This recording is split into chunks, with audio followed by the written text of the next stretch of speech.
Emily, is Grandpa behaving himself? Oh, yes, well, kind of. Injuring his leg, old people can be such a nuisance. I wish they'd think about those of us who have to take care of them. Patricia, that's not a nice way to say it. It's fine, he's already declining quite a bit. I can't handle the fuss of old people. But you're used to it, so you'll be fine. The other day, my husband's grandfather, Michael, fell in the garden and injured his leg. It's not a serious injury, but he's already 82 years old. Because of his age, we're having him rest in bed just to be safe, so it doesn't get worse. My mother-in-law won't even go near him, let alone take care of him. I'm Emily, 30 years old. I married 3 years ago and live with my husband Daniel's family. My husband was my boss at the company where I worked, a company founded by his grandfather. When I joined 8 years ago, my father-in-law was already the president, and my grandfather-in-law was the chairman. But back then, the grandfather was still handling all the important tasks and responsibilities of the company. 2 years ago, when Grandpa turned 80, he remained chairman but handed over most of the public duties to my father-in-law. Michael, you've worked hard all this time. Now leave the company matters to Christopher and take it easy. My mother-in-law said with a smile, but her words sounded sarcastic to me. Grandfather-in-law is a bit stubborn but a fair and kind person with a good reputation. In contrast, my father-in-law seems somewhat immature, never expressing his opinions clearly, and utterly unreliable compared to Grandpa. And he always does whatever my mother-in-law says. My grandmother-in-law has already passed away, and I never met her. My husband and I started dating when we worked together on the same product planning team 3 years after I joined the company. My husband, who was energetically leading the team, seemed reliable to me, though a bit self-righteous. Maybe I felt that way because I lost my father early and grew up with just my mother. My mother also passed away from illness 2 years ago, and now I have no family other than my in-laws. Shortly after I got married, my mother fell ill and needed care. So I quit my job to take care of her. The fact that my husband's family didn't object was probably due to a single comment from Grandpa. It's only natural to take care of the mother who raised you alone. Don't worry and take good care of her. Thanks to that, I was able to be by my mother's side every day for a year without financial worries until she passed away. My mother-in-law seemed a bit dissatisfied, but I was truly grateful. However, since Grandpa handed over the company to my father-in-law, everyone's attitude towards him has gradually changed. They no longer listen to his opinions as much. And I can't shake the feeling that they're treating him carelessly. At first, I thought it was just my imagination, but watching my mother-in-law and husband's behavior, I can't help but feel that way. My father-in-law's attitude is non-committal. But it feels like he's ignoring Grandpa, as if he's no longer needed since he's practically retired. Watching my in-laws' behavior, I feel somewhat angry. Hey, don't you think your attitude, Patricia, and yours too, is a bit cold towards Grandpa? So, what's the big deal? Grandpa tries to talk to you, and you barely respond. You don't even try to help him. Like I have time to deal with old people. You can take care of Grandpa. You're the one with free time. You don't have to talk like that. Quiet. I'm tired from work. Don't nag me about unnecessary things. This is how it goes. No matter what I say, they won't listen to me. My grandfather-in-law doesn't say anything to his family about this. Now, I'm the only one who talks to my grandfather-in-law at home. Grandpa, the weather is nice today. Shall we go for a little walk outside? Your leg seems to be healing well, and I think it will be good rehabilitation. Thank you. Let's go out for a bit then. When the two of us went to the park, there were several families with children playing around. My grandfather-in-law looked at the scene with joy. Christopher and Daniel had times like that too. Grandpa? I was busy with work and couldn't take care of the children much. Maybe that's why I couldn't raise Christopher and Daniel properly. My grandfather-in-law said with a slightly sad face, almost like he was talking to himself. Christopher is my father-in-law, and Daniel is my husband. I think about how everyone can be kinder to my grandfather-in-law, but I can't come up with a good idea. But then, my in-laws suggested building a house for my grandfather-in-law. This house is over 50 years old, right? The layout is bad, it's hard to use, and instead of spending money on repairs, it would be better to build a new house in a more convenient location. A new house? Michael is getting older, and it's good that he only got injured last time, but we never know what will happen. So, let's make the house barrier-free so we won't have trouble if care is needed. I see.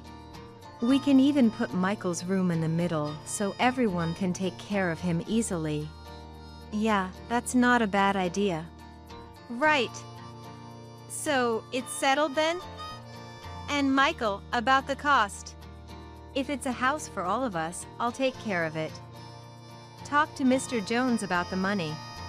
Typical Michael. Thank you. We appreciate it.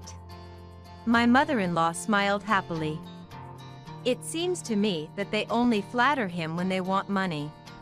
But if everyone takes care of my grandfather-in-law after moving to the new house, I thought there could be nothing better. Mr. Jones is the company's in-house counsel and also manages my grandfather-in-law's personal assets. My grandfather-in-law liked his character and made him in-house counsel, and it's been nearly 30 years. He's 58 now and the person my grandfather-in-law trusts the most. I've met him several times, and he seems to be a very honest person. He always cares about my grandfather-in-law's health, and sometimes I think he's more like a son than his real sons. Having such people around my grandfather-in-law makes me feel a little relieved. I wasn't informed about where or what kind of house was being built. But my mother-in-law seemed very cheerful, and the three of them were looking at interior design magazines and discussing various things. So it seemed to be going smoothly. Then something unexpected happened. It was revealed that my grandfather-in-law had a debt of $1,820,000. Wait! What's this about $1,820,000? My grandfather-in-law had become a co-signer for a loan for a friend's company. But that company was in trouble, and the debt had become my grandfather-in-law's responsibility. Wait, they're not going to take the house that's under construction, are they? Since the contract has already been completed, and as Patricia said, it's in the president's name, so it's fine. My mother-in-law seemed relieved at those words. Oh, thank goodness! I'm glad we did it my way. Listening to that conversation, I learned for the first time that the house was in my father-in-law's name. Even though my grandfather-in-law had paid for it, putting it in my father-in-law's name seemed just like something my mother-in-law would do. I also wondered why they didn't think of giving up the house to help repay the debt. Hey, this debt is Michael's fault, and it has nothing to do with us or the company, right? Well, it was signed in Michael's name. Oh, good. Then there's no problem. I couldn't understand what was good about it. But since my grandfather-in-law didn't say anything during that conversation, I didn't intervene either. After all, it's not an amount I could handle. And a few days later, my grandfather-in-law's behavior began to change gradually. Grandpa, what would you like for lunch? Who are you calling Grandpa? I'm only 50. You have no right to call me that. Huh? Ah, sorry. Emily, right? I was lost in thought. At first, I thought he was just deep in thought, But when it happened repeatedly, I began to feel uneasy.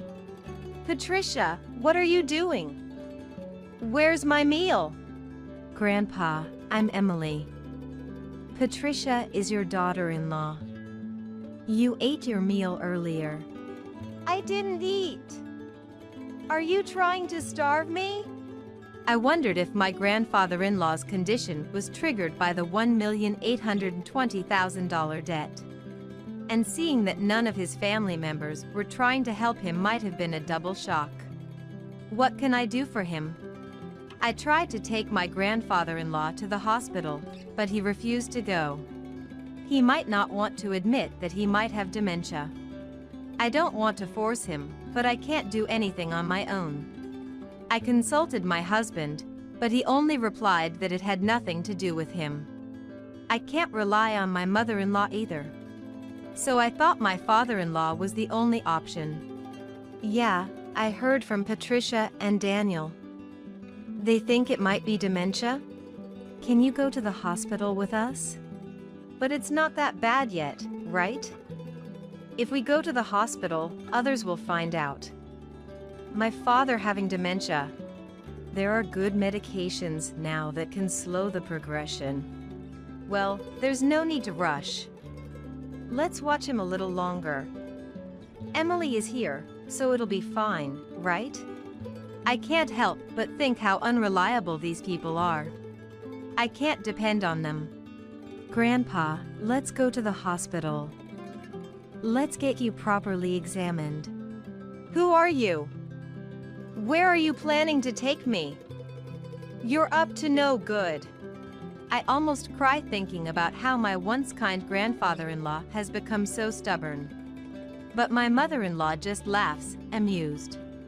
Even if he was the chairman, it's over for him now.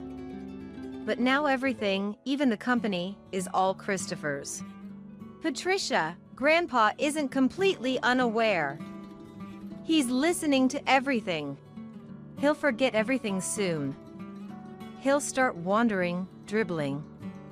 Just thinking about it gives me chills. He's nothing but a nuisance now. How can you say that? Grandpa has worked hard for the family all his life. My mother-in-law's words make me angry and sad. But my grandfather-in-law just smiles. See? This old man doesn't understand anything. Patricia! I'm furious at my mother-in-law's laughing and words. But soon, the new house will be ready. Things might change once we move there. Since it's a house that Grandpa built, the family might show some gratitude and be kind to him. I couldn't completely abandon that faint hope. And 2 months later, the house was finally built. For days, I had been forced to pack my in-laws and husband's belongings, while my father-in-law's and my things were mostly untouched. Even when I tried to pack my things, my in-laws and husband kept giving me tasks, so I couldn't make any progress. But I thought it would be fine to move the small things later since this house wasn't going away. On moving day, after moving most of the things, I went to call my father-in-law, but my husband said, "You and Grandpa can stay here." What? You can stay in this house. We don't need any extra baggage in the new house. In other words, you and Grandpa will live here from now on. And I'll give you Grandpa's debt too. Well, you can at least be a housekeeper. Hey, let's go. Yeah, I'm coming. Good luck with the debt repayment and live in care. With those words, my in-laws cheerfully got into the car and left. I was stunned for a while. I couldn't immediately understand what had just happened. Were we just abandoned? And not just me, but my grandfather-in-law too. Only they would live in the new house. It took me a while to understand because it was beyond my imagination that someone could do something so cruel. How should I explain this to my grandfather-in-law? I slowly returned to the back room. I don't mind taking care of my grandfather-in-law at all. That was my intention from the start. As I was about to timidly call out to him, who was sitting with his back to me, He seemed to sense my presence and turned around before I could speak. "Have they gone already?" My grandfather-in-law's expression as he said that looked completely different from the dazed look he had just moments ago. To be frank, he seemed like a different person. I thought maybe a different symptom had emerged. But the next moment, my grandfather-in-law smiled. And then, his following words surprised me. As I was talking to my grandfather-in-law, Mr. Jones came. "Chairman, have you finished getting rid of the unnecessary staff?" "Yes, it's all done." "Let's go, shall we?" Where are we going?" "Of course, to the new house." I left the house where I had been living, led by my grandfather-in-law, without understanding what was happening. The next month, countless calls came from my mother-in-law and husband. My grandfather-in-law said he wouldn't deal with them anymore, but I answered my husband's call because of the divorce. "Hey, Emily! Is Grandpa with you? When I went to the old house, it was for sale. It's not worth $1,820,000, so you can't repay the debt." "Is that why you did that?" "What do you mean?" "Put Grandpa on. Dad said he can't get in touch at all. That forgetful old man has done something outrageous." I knew what he was talking about, but I wanted to hear what my husband would say. "Grandpa sold the company's stocks to the executive director. Thanks to that, the executive director became the largest shareholder, and a shareholders' meeting and board meeting were held. And Dad was dismissed as president. But the executive director is well liked, and maybe Grandpa thought he was better to hand over the company to? The executive director must have deceived the senile old man into selling the stocks. This is invalid." "You seem to be misunderstanding something, but Grandpa doesn't have dementia. If anything, he seems more coherent than before." "What?" I too, until that moving day, had seriously thought that my grandfather-in-law had dementia. It seems that my grandfather-in-law had been suspicious from the time my mother-in-law said she would build a house to live with him. So he devised a plan. He pretended to have dementia to see how my in-laws and husband would react. As expected, they showed their true colors one after another. In the end, they left my grandfather-in-law and me behind. I struggled to hold back my laughter because everything went exactly as I expected. My grandfather-in-law said. I was surprised, relieved, and a little conflicted. "To deceive the enemy, you must first deceive your allies." He laughed. He seemed to have been getting regular updates on the company from the executive director and Mr. Jones. With my grandfather-in-law gone, my father-in-law and husband did as they pleased. Self-righteous, completely ignoring the opinions of the employees. Constant entertaining at the company's expense. He had handed over the company to my father-in-law, but he was worried about the future, so he took this measure. In the end, he decided he couldn't entrust it to his son and left it to the executive director. "What about the $1,820,000 debt?" "That's gone now."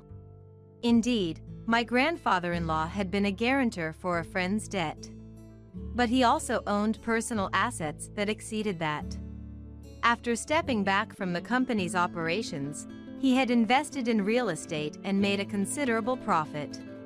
So there was no problem at all, but if I had said that, it was clear that my mother-in-law and husband would target it. That's why I only talked about the debt. The friend was the son of a benefactor who had helped my father-in-law when he was young. Moreover, since then, the countryside land that the son owned was going to be developed into a resort.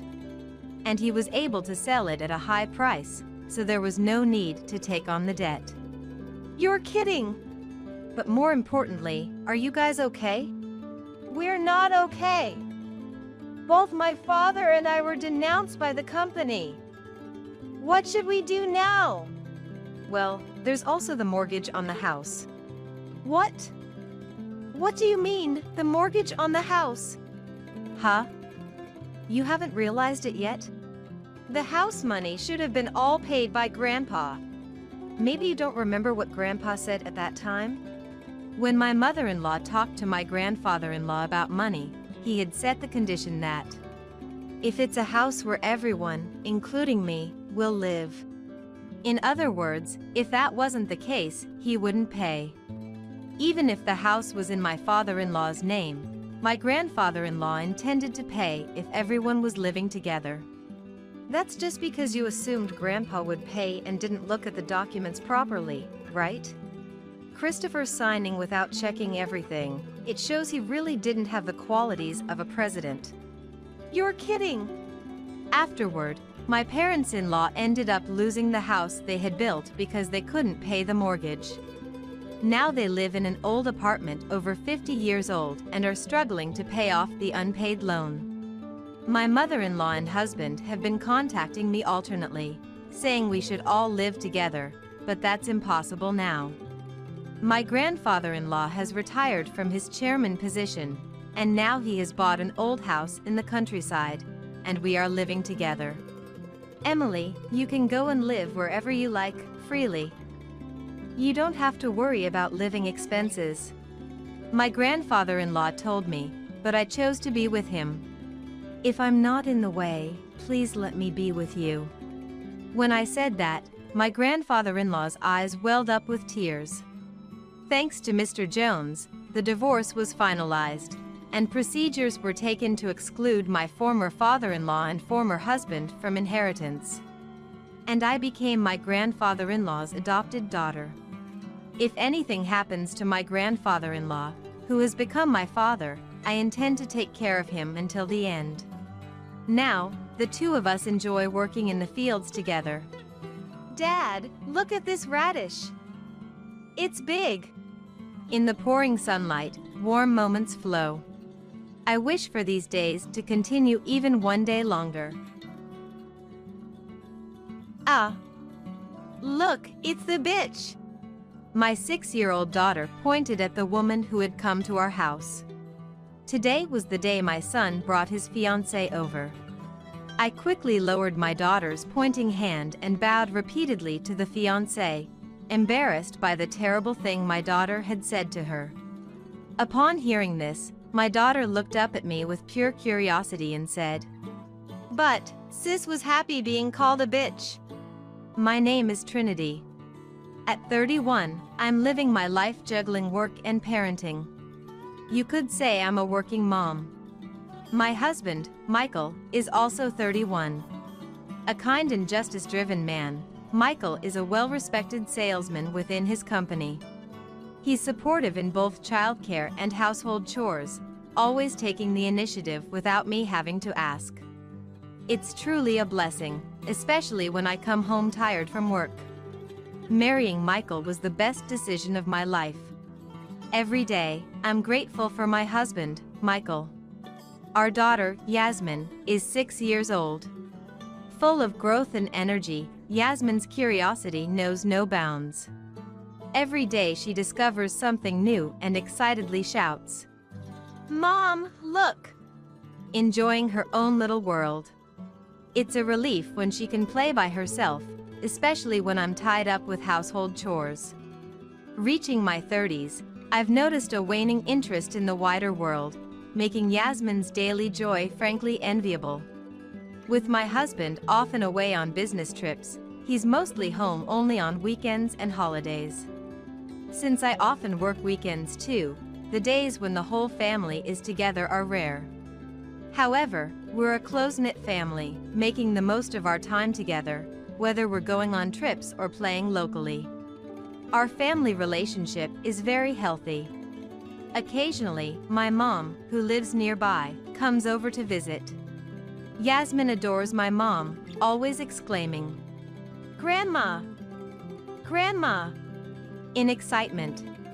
It's heartwarming to see my mom happily respond with a "yes" to Yasmin's calls. For me, busy with work, My mom's presence is invaluable. Compared to mom, I've always had a strained relationship with my dad. There's no clear reason, but our personalities just don't mesh.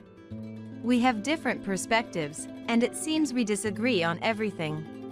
You encounter such people at work too, but the best strategy is usually to keep your distance. It seems Dad feels the same way, hardly ever showing up at my house. Even when I introduced Michael, Dad opposed our marriage. His reason being, something about him just doesn't sit right. Something about him just doesn't sit right. Such a selfish reason. To oppose the person your daughter has seriously chosen to be with, just because you don't like something about them, is just too selfish. My already poor relationship with Dad only worsened after he opposed our marriage. But I went ahead and married Michael, ignoring my dad's opposition, because it's my life. Maybe out of a sense of guilt, I found myself avoiding Dad after the wedding. I get along well with Michael's parents, my in-laws, who live far away. When we can take long vacations in summer and winter, I take Michael and Yasmin to visit them. Yasmin has been familiar with them since she was little, so she's not shy at all and is very dear to them. I've always been close to my brother Trevor, who is 5 years older. Our attachment to each other might seem a bit unusual to some. We even exchange emails daily. I share updates about Yasmin's growth and family events, while Trevor vents about work. Whenever something about Yasmin troubles me, talking to Trevor usually helps me forget by the next day. That's how important Trevor is to me. Currently, Trevor, who works for a major corporation, is not only kind and stylish but also handsome. It's a wonder why he doesn't have a girlfriend. Though he's popular, he seems uninterested in romance. His lack of interest in love is, ironically, what draws women to him, something Trevor hasn't realized. Despite everything, we've been living a happy life, supported by a loving family. Then one day, I got a phone call. Hello? Trinity? It's me. The caller, unusually, was Trevor. Maybe it was just my imagination, but Trevor's voice seemed unusually lively. I've got a fiancé. My intuition was right. No way. Congratulations. That's great, Trevor. I was as happy for my beloved Trevor as if the good news were my own. A smile naturally spread across my face. Trevor, you're so cool but never seemed interested in love. You finally met the right person. I'm so happy for you. So, who is she? When I asked, Trevor said a bit shyly. She's someone you'd get along with, really kind. I'll introduce her when you come to our parents' house in 3 months. In 3 months, got it. Let me know when it's closer, and I'll take time off work. And with one more. Congratulations! I ended the call with Trevor. Even after hanging up, my excitement didn't fade. My beloved Trevor was getting married. I wondered what his partner was like, hoping we'd get along well. Filled with anticipation, I looked forward to the 3 months until Trevor's visit. Then, one day, on the way back from picking up my daughter Yasmin from the childcare center, she suddenly said, Mom, I want to have a doggy. A doggy? You mean a dog? What brought this on all of a sudden? Yasmin likes dogs, but has never said she wanted one.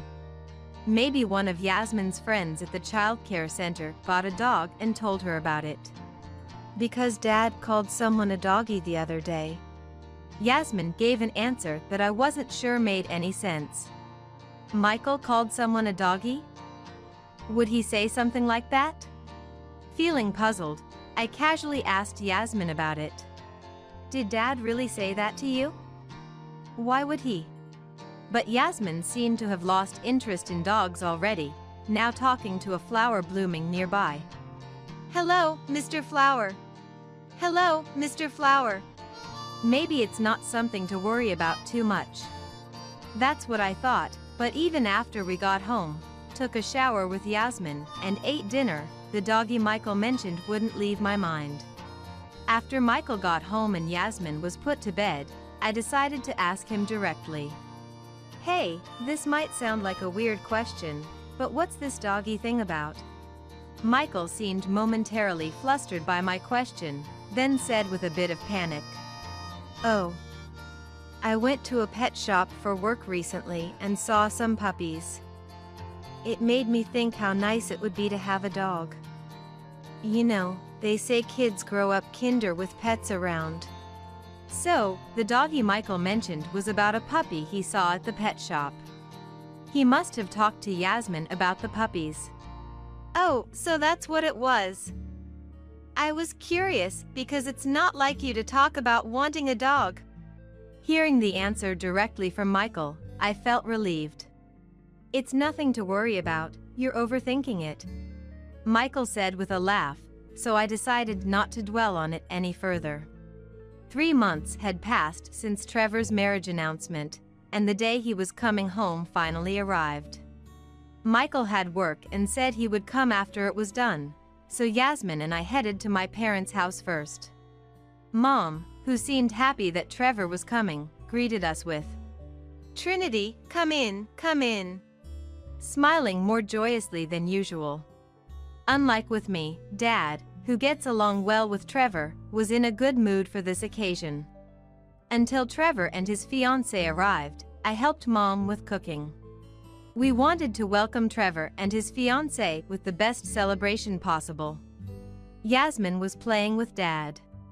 The table was filled with Trevor's favorite dishes and the favorite foods of Trevor's fiancée, which I had asked about beforehand. Looking at the dishes laid out, I felt a bit of unease. It kind of resembles Michael's favorite dishes. But it must be a coincidence. As I was thinking this, the doorbell rang, and Trevor and his fiancée appeared.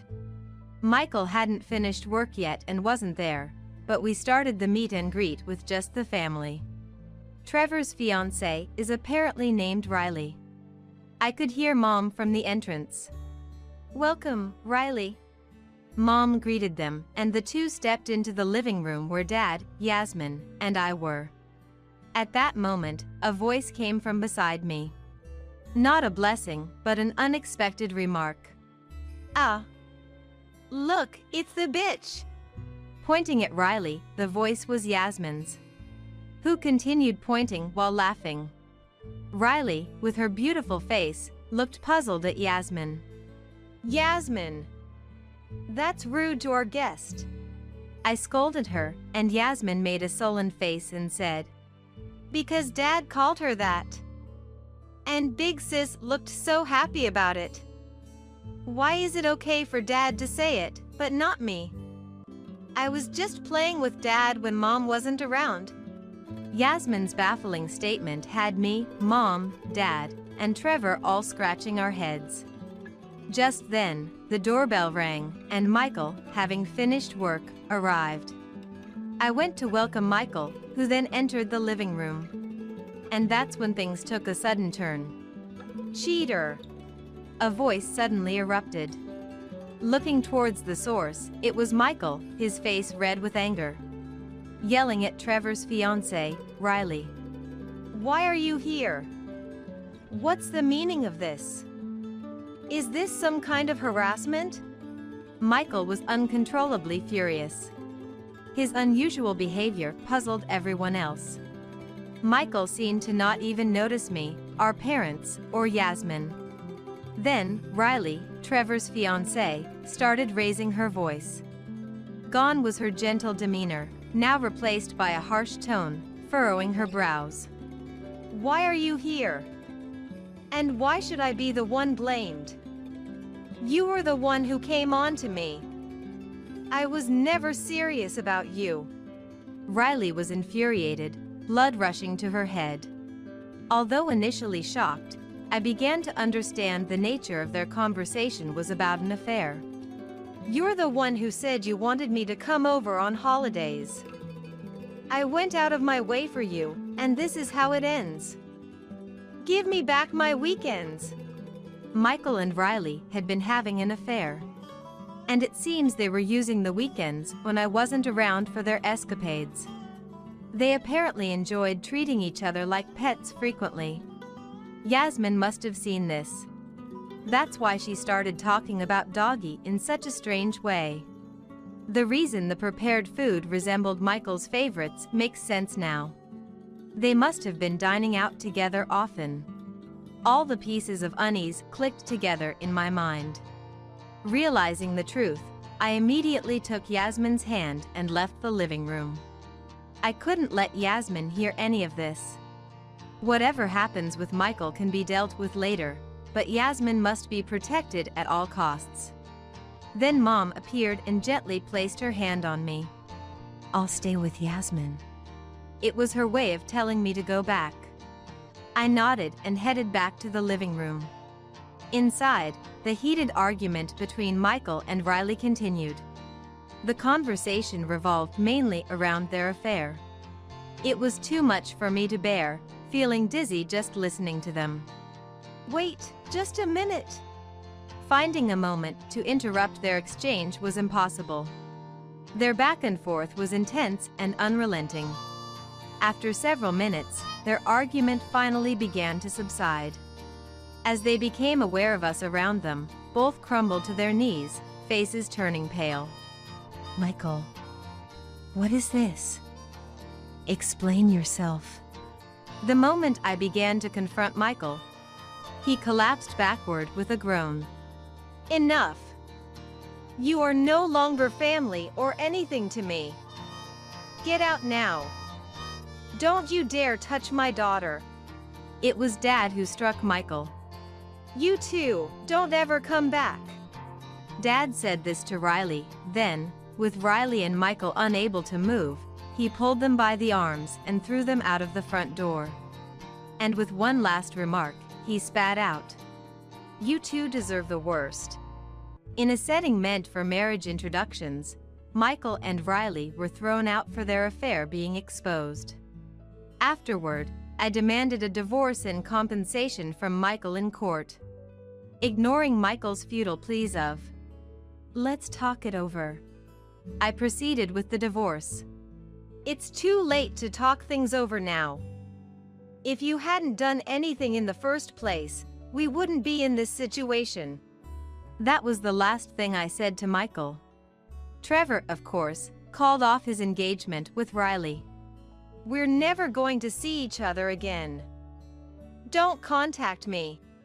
Riley, in tears, pleaded with Trevor to reconsider the broken engagement. Please. I won't see that man again. Just give me one more chance. But Trevor, like me, dismissed Riley. People who do such things once will do them again. He then demanded compensation for the broken engagement from Riley. After the divorce, rumors of Michael's affair quickly spread throughout his company and to his clients, eroding the trust he had slowly built up. He was transferred to a department with no work to do, leading a life devoid of excitement. Riley, having quit her job in anticipation of marrying Trevor, found herself in debt due to the compensation payments. She ended up juggling multiple part-time jobs, working tirelessly every day without a break. Riley's dream of an easy life through marriage to Trevor turned into a nightmare of the exact opposite. Her ideal wedding plans were shattered overnight. It's true what they say, wrongdoing doesn't pay. Having closed the chapter on Michael, I returned home with Yasmin. Mom looked at me, slightly worn out, and asked with concern, "Trinity, are you okay?" Mom, I'm fine. It's good that Yasmin found out before she got any older. Some of it might stick in her memory, though. Then, to Dad, who was reading the newspaper in the living room. Dad, who had struck Michael at that moment. I could never have been as decisive. Dad, thank you for what you did with Michael. You were right. I was swept up in the moment thinking he was the one. but I should have been more discerning in judging people. When I apologized to Dad, he looked up from his newspaper and said to me, "Trinity, I'm sorry. I should have been more assertive in stopping you. I thought it would make you unhappy, but I didn't have a clear reason. Just not liking someone isn't enough for you to be convinced, right?" Maybe I was just convinced that Dad and I didn't get along, that we weren't close. It's not your fault, Dad. I've learned a lot from this experience. Laughing together, Dad and I looked at each other as if to say, what was all that past conflict about? That's just how family relationships are, it seems. Misunderstanding each other for no reason, and before you know it, making up. I hope Yasmin and I can build that kind of relationship from now on. As for Trevor, he was shocked by Riley's affair and insisted he didn't want a girlfriend for a while. I'm done with that kind of pain. To think that the person I was about to marry was having an affair with my sister's husband. After living as a bachelor for some time, nursing his wounds, Trevor finally began to move on from Riley. He eventually married someone from a company he was dealing with. Trevor's new wife, a beautiful and wonderful woman, was truly deserving to walk by his side. Can I tell Uncle? Really? My 7-year-old niece said this as she alternated her gaze between my son and my husband. My son is about to turn 3, but he still can't speak. My niece, talking as if she's having a conversation with my son, looked up at my husband with a worried expression. Uncle, you see. My name is Melanie. I work at a staffing agency, and my husband, Timothy, works at the same company. Timothy and I met as colleagues at the company, and since we were close in age, we started dating through work consultations and eventually got married. Then, I became pregnant with our son, Hunter, and took maternity leave and parental leave. When Hunter turned 1, we looked for a childcare center to enroll him in, and I went back to work as planned, originally intending to return immediately. While sending our child to the childcare center, I worked to get back into the pace of work, and with Timothy's help, we managed to get through the busy days of work and childcare without any spare time. When we absolutely couldn't manage, or when Hunter got sick and had to leave the childcare center early, Madison, my mother-in-law who lives nearby, would often pick him up from the childcare center or watch over Hunter while I did household chores. We were very grateful, but Madison gradually started suggesting that we should quit the childcare center. In fact, Hunter was relatively advanced compared to children his age. He began walking just after turning 1, and though not yet conversational, he understood our words and could communicate simply.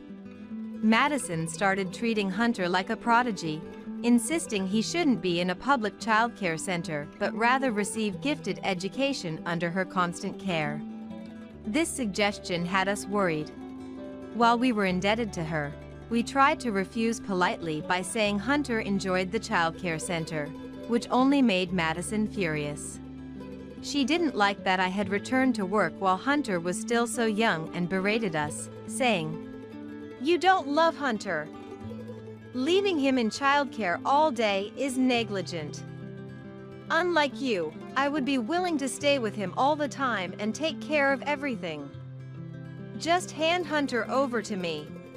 I was shocked by Madison's accusation of being a bad mother, but I was even more frightened by her treating Hunter as an object to be handed over. After that, we tried not to rely on Madison, and if Timothy wasn't home when she came over, I pretended to be out. However, Madison started taking actions that couldn't be ignored, like picking up Hunter from childcare without our consent or trying to steal our house keys after bringing over sweets and insisting on coming in. Timothy, too, gave up on reasoning with her after seeing her unreasonableness. We decided to move without telling Madison and began looking for a new place in secret. However, finding a new home proved difficult. We thought it would be easy to find a house in a growing city, but with many people moving in, convenient properties sold quickly. While searching for a house behind Madison's back proved difficult, half a year flew by in no time. By then, Madison's interest in Hunter had waned significantly. Actually, even at a year and a half, Hunter still wasn't speaking at all. He used to babble a lot when he was younger, but lately, he's been completely silent except when crying. Taking him to the hospital worriedly, we found nothing abnormal. We were told that language development varies greatly among children and to keep a careful watch, so we went home carrying our worries. Seeing Hunter like this, Madison did a complete turnaround from treating him as a prodigy, declaring, "Not speaking much just means he's a disabled child. There must be something wrong with Melanie's body, and that's why she gave birth to a strange child. I don't know why Timothy ever married someone like her." And she labeled it as a disease. Despite the doctor's diagnosis, being told Hunter was sick and that I was abnormal brought me to tears. Madison hadn't been coming to our house recently, but when she did, it was unbearable how she could say such awful things, leaving me completely distraught. Then, Timothy got angrier than I've ever seen, declared we were cutting ties with Madison, and forcefully kicked her out of the house. After blocking Madison's contacts, we began to ignore her completely, even if she came to the house. Knowing Timothy's firm stance, Madison shouted, "I don't need a wife or grandson with disabilities," and never returned to our house again. Since then, we have been living peacefully as a family of 3, and before we knew it, Hunter turned 3, yet he still hadn't spoken a word. Considering it unusual for him not to speak by this point, we were advised at a public health screening to have Hunter examined at a major hospital. When Hunter and I went to the hospital recommended to us, we unexpectedly ran into my sister Yasmin and my niece Rose, who were there for vaccinations. Yasmin and Rose live far away, and because we had been busy, it had been difficult to meet, so we were delighted by this long-awaited reunion. Since Yasmin and Rose hadn't met Hunter since his birth, they greeted him for the first time. "What's your name?" "Hunter? That's cool. Yes, you're in the rabbit class, aren't you? Rose loves rabbits too." Despite not having mentioned Hunter's childcare class to Rose, she naturally continued the conversation as if it was obvious. Surprised, I asked Yasmin, and she said that Rose can understand the language of animals and babies, who can't speak. Half in doubt, yet having witnessed it firsthand, I had no choice but to believe.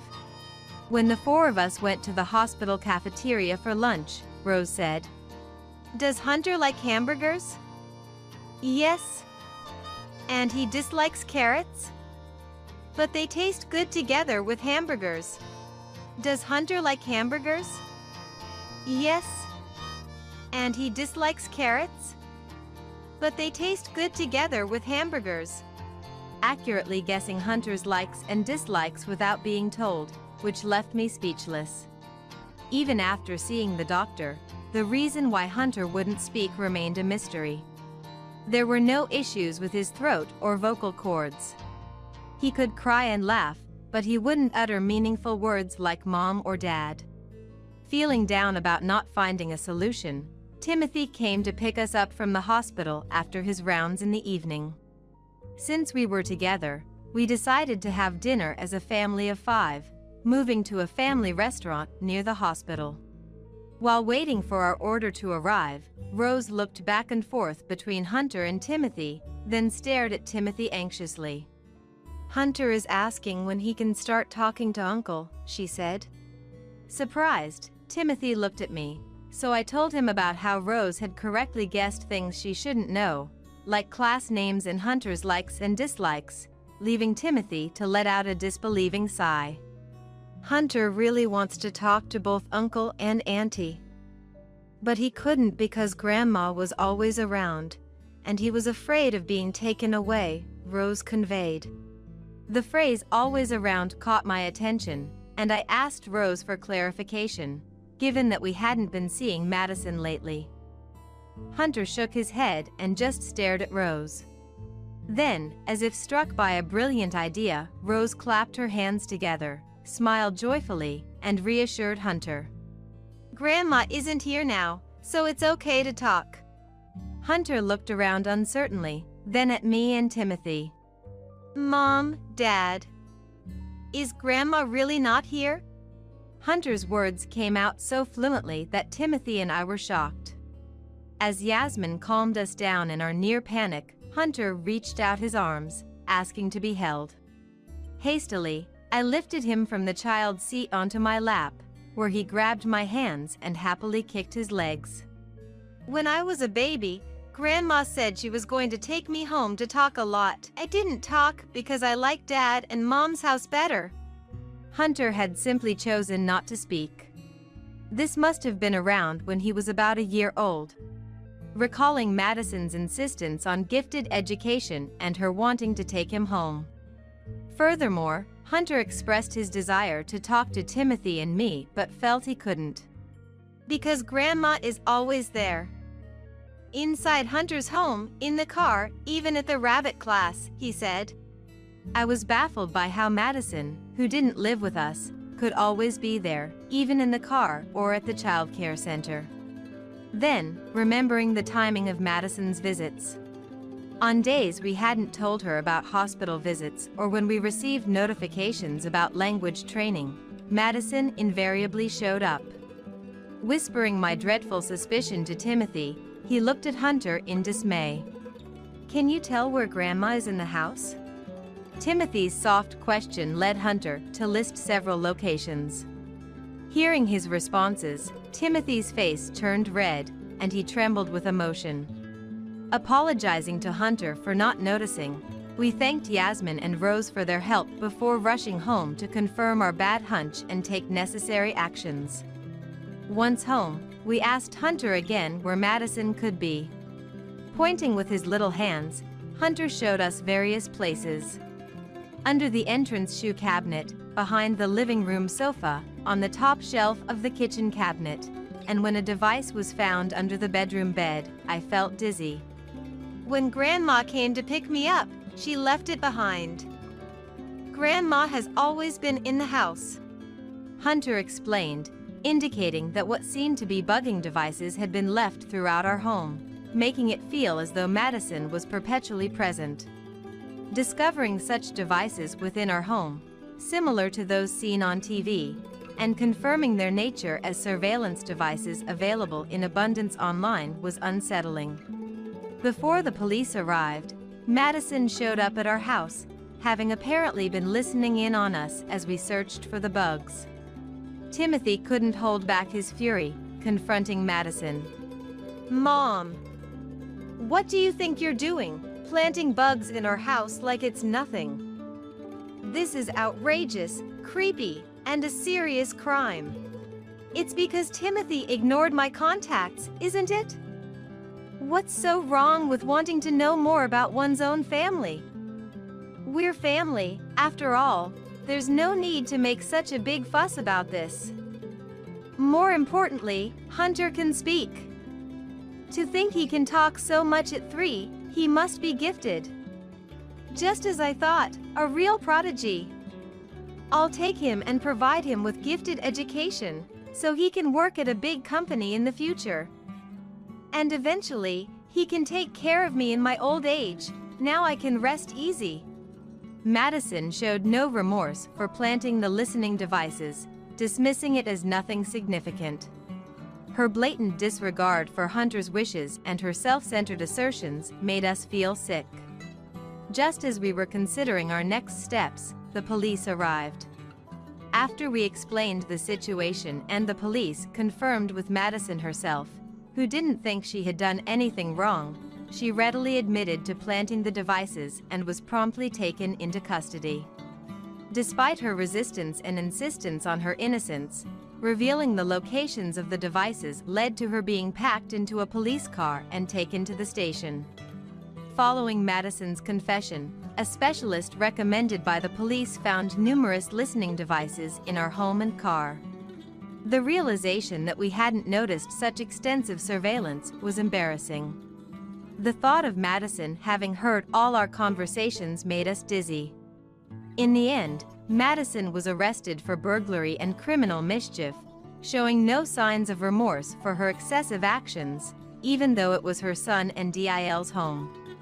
Furthermore, during the interrogation, Madison confessed to also planting listening devices at the child care center. Just as Hunter had said, she had bugged the class he attended. She had paid a staff member, who was a friend, to install them. An investigation at the child care center indeed found several devices.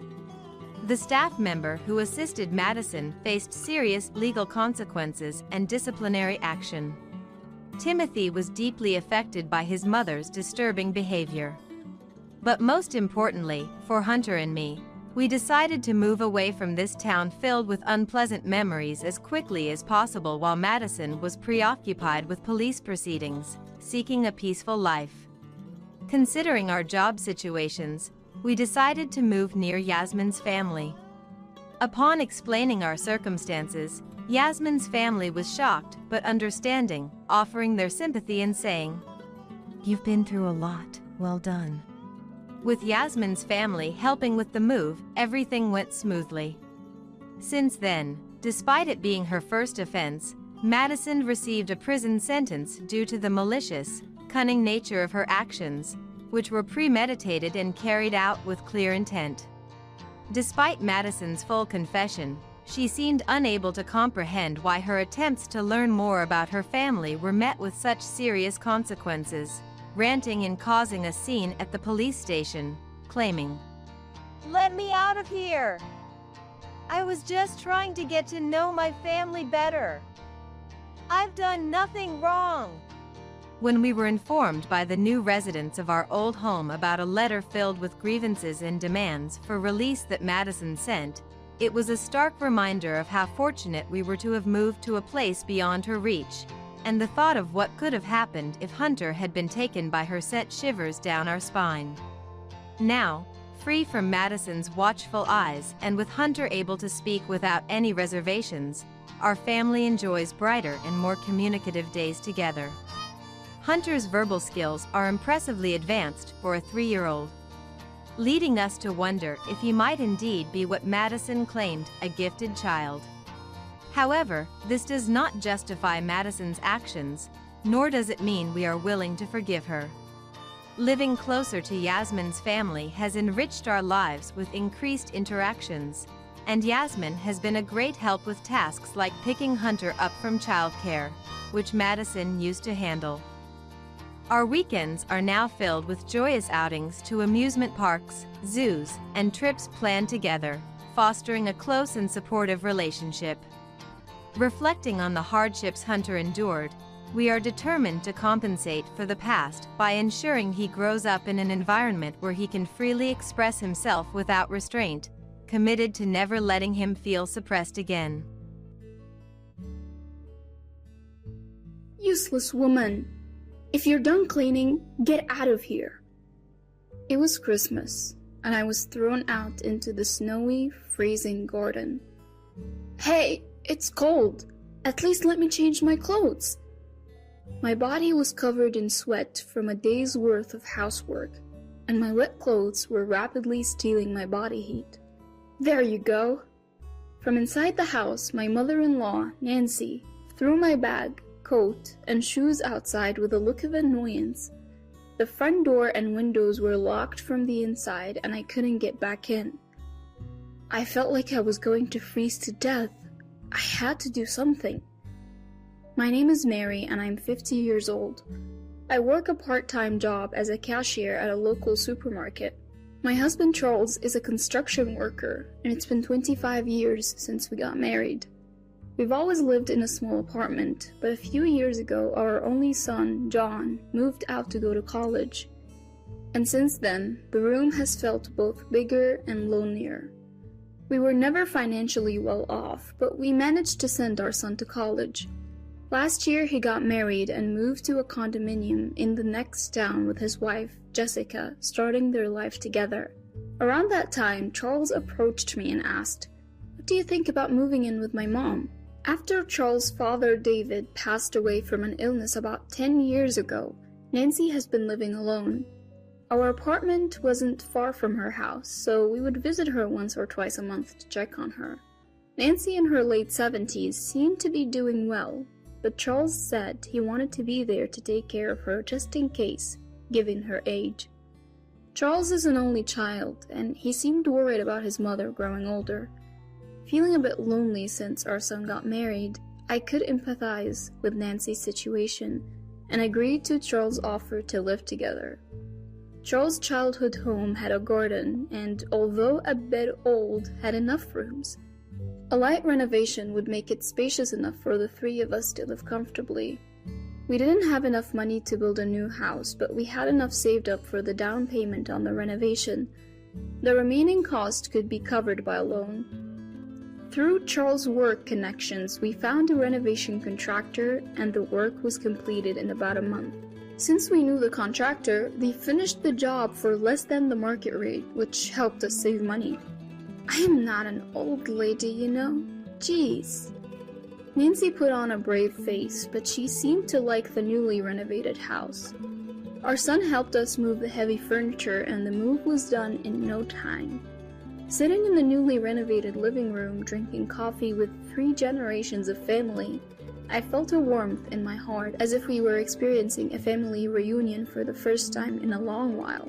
When we began living with Nancy, I noticed she hardly did anything around the house. Previously, whenever we'd pop in for a visit, it was never for long, so I hadn't really paid it much mind. When she lived alone, it seemed she just cleaned what was visible and barely did any other housework. She hardly cooked for herself, mostly relying on pre-packaged meals and supermarket deli foods.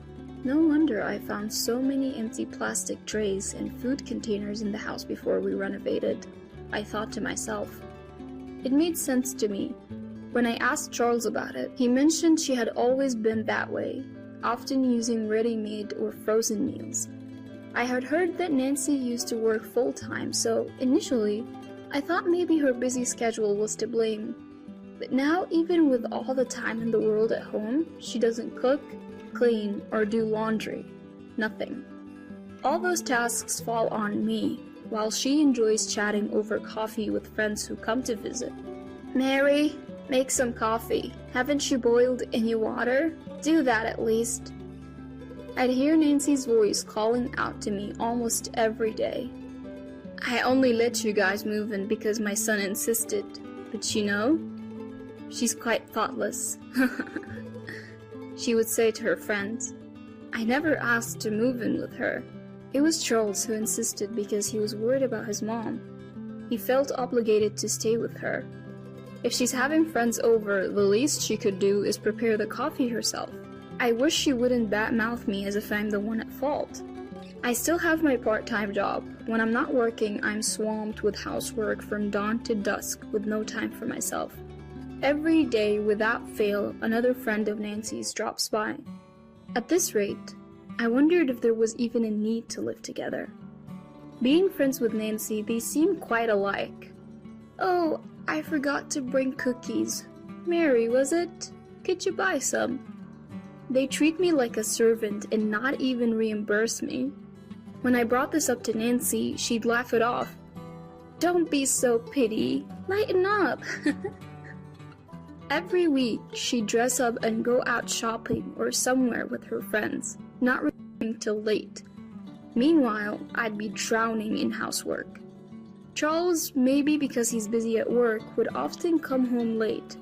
On rare occasions he came home early, he'd be drunk and just go to sleep. Whenever I tried to discuss Nancy's behavior with him during such times, he'd snap, "Quit nagging. Mom's always been like that." If I approached him sober, he'd just dismissively say, "She's getting old, let her be." "You might tolerate it because she's your mom, but think about what I have to deal with," I'd retort. Yeah, I got it, I'll talk to her," he'd say, but then just fall asleep snoring. I considered discussing it with our son, but I hesitated to burden the young couple with our problems. As December rolled in, I got a call that Charles had an accident at work. I rushed to the hospital. Thankfully, his life wasn't in danger, but he had fractured his leg. We were now set to spend Christmas in the hospital. Normally, my son comes home for Christmas and we spend the holiday together, but this year he got married and I was wondering what to do. So, Nancy, I know this is a weird time to ask, but what are you doing for Christmas? Charles won't be able to leave the hospital for a while, and I'm not sure how to spend Christmas at my in-laws, so I decided to ask Nancy. She responded, "Christmas? What did you used to do?" "I used to spend it with John, my son. He would come home and we'd be together," I replied. "Well, why don't you go to John's? You're family. There's no need to be shy," she suggested. Even though he's my son, I feel like I'd be intruding on the newlyweds, and I feel bad about it. But Nancy has a point. I decided to call my son and see what he says. If he says no, I'll figure something out then. I called John on his mobile phone and explained that Charles is injured and will be spending Christmas in the hospital. "So what will you do, Mom?" he asked. I braced myself for rejection and asked, "Well, I was wondering if I could come to your place." To my surprise, he agreed. "Sure, Jessica wants to have a good chat with you too. It works out perfectly." I was taken aback by how easily he agreed. When I told Nancy, she was pleased and said, "Yes, that's good. Take your time," she said, seeming to be in an unusually good mood. I asked her, "What about you, Nancy? What will you do?" "Me? Oh, I'll be fine by myself," she replied. I was surprised by her response, as I was expecting her to be busy during Christmas. "So, I'll finish up the housework and head over to John's on Christmas Day," I told her. On our way back from the hospital, Nancy and I talked about our plans. It was the coldest day of the year, with snow flurries in the air. I had prepared everything the night before, so in the morning I was busy wiping windows and cleaning the kitchen. Even Nancy, who usually doesn't do much, helped me clean the floors in the shower room. I was surprised by her helpfulness. After finishing the cleaning inside the house, I picked up a broom and started sweeping the yard. It felt warm when I first stepped outside, but as the day went on, it got colder. I planned to go inside to put on more layers, but when I tried to open the front door, it was locked. I walked around the house, but all the doors were locked. I wonder if Nancy forgot I was outside and locked the door. "Nancy, please open up." I called out to Nancy in a loud voice. "Are you still here? I thought you left a while ago." I heard Nancy's voice from inside. My sweaty body started to feel cold, and I couldn't stop shivering. "I haven't changed yet, and my luggage is still inside. Please, I'm begging you to open the door." I raised my voice in desperation. "There. Isn't the cleaning done already? Hurry up and go," Nancy said while roughly throwing my rolling bag, shoes, and coat through the large window next to the front door. After that, no matter how much I screamed, there was no response from inside. With no other choice, I put on the cleaning sandals instead of my shoes, wrapped my coat around my chilled body, and walked to the bus stop. My son's condominium is about a 20-minute bus ride from my in-laws' house. "Mom, you're late. I was about to go pick you up because I was worried." My son greeted me at the entrance of his condominium after I pressed the intercom button on the first floor. "Mary, long time no see." I was greeted with a smile by my son's wife, Jessica, as she let me in the room. This is the first time I've seen Jessica since their wedding. She's a petite woman with a cute smile. "Mom, you look frozen. Did something happen?" I told my son about how I was locked out by Nancy while gardening. "Mary, go take a shower and warm up your chilled body first," Jessica said kindly. Her words touched my heart, and I felt like I was about to cry. "Thank you, I'll do just that," I said, and Jessica showed me to the shower room. As I took a warm shower, I could feel the warmth gradually returning to the core of my body and the sensation returning to my fingertips. It's been a while since I've taken such a leisurely shower. I felt a sense of peace that I had almost forgotten. Once I felt relieved and the hard things I had been through came flooding back, I started crying again. After the shower, a meal was prepared. "I'm not sure if it's to your liking, but please go ahead." Having a meal prepared for me without having to cook myself, it's been years since that last happened. I took a bite. Delicious! It was a nostalgic taste. "Jessica, you're a great cook," I complimented her. I asked my mom for the recipe and practiced for today. I'm so happy. Thank you," Jessica said with a shy smile. It's been a while since I've had such an enjoyable meal. After the meal, I felt happy as I helped Jessica clean up the dishes. I didn't want to ruin the mood, but I began to quietly talk about what happened at my in-laws' house. My son considerately asked Jessica to leave the room. He probably didn't want her to hear too much. After listening to my whole story, my son seemed to remember something and said, "By the way, Nancy didn't pay much attention to me when I was little, and she didn't seem too happy either. Come to think of it, we only took him to his grandparents' house when he was little. It seems it wasn't just because he got busy playing with his friends that he stopped visiting them. She once told me to go away when I visited," he added. My son had his own thoughts about Nancy. He continued, "But I didn't think it was that bad. Once things settle down, let's go visit Nancy together," he said.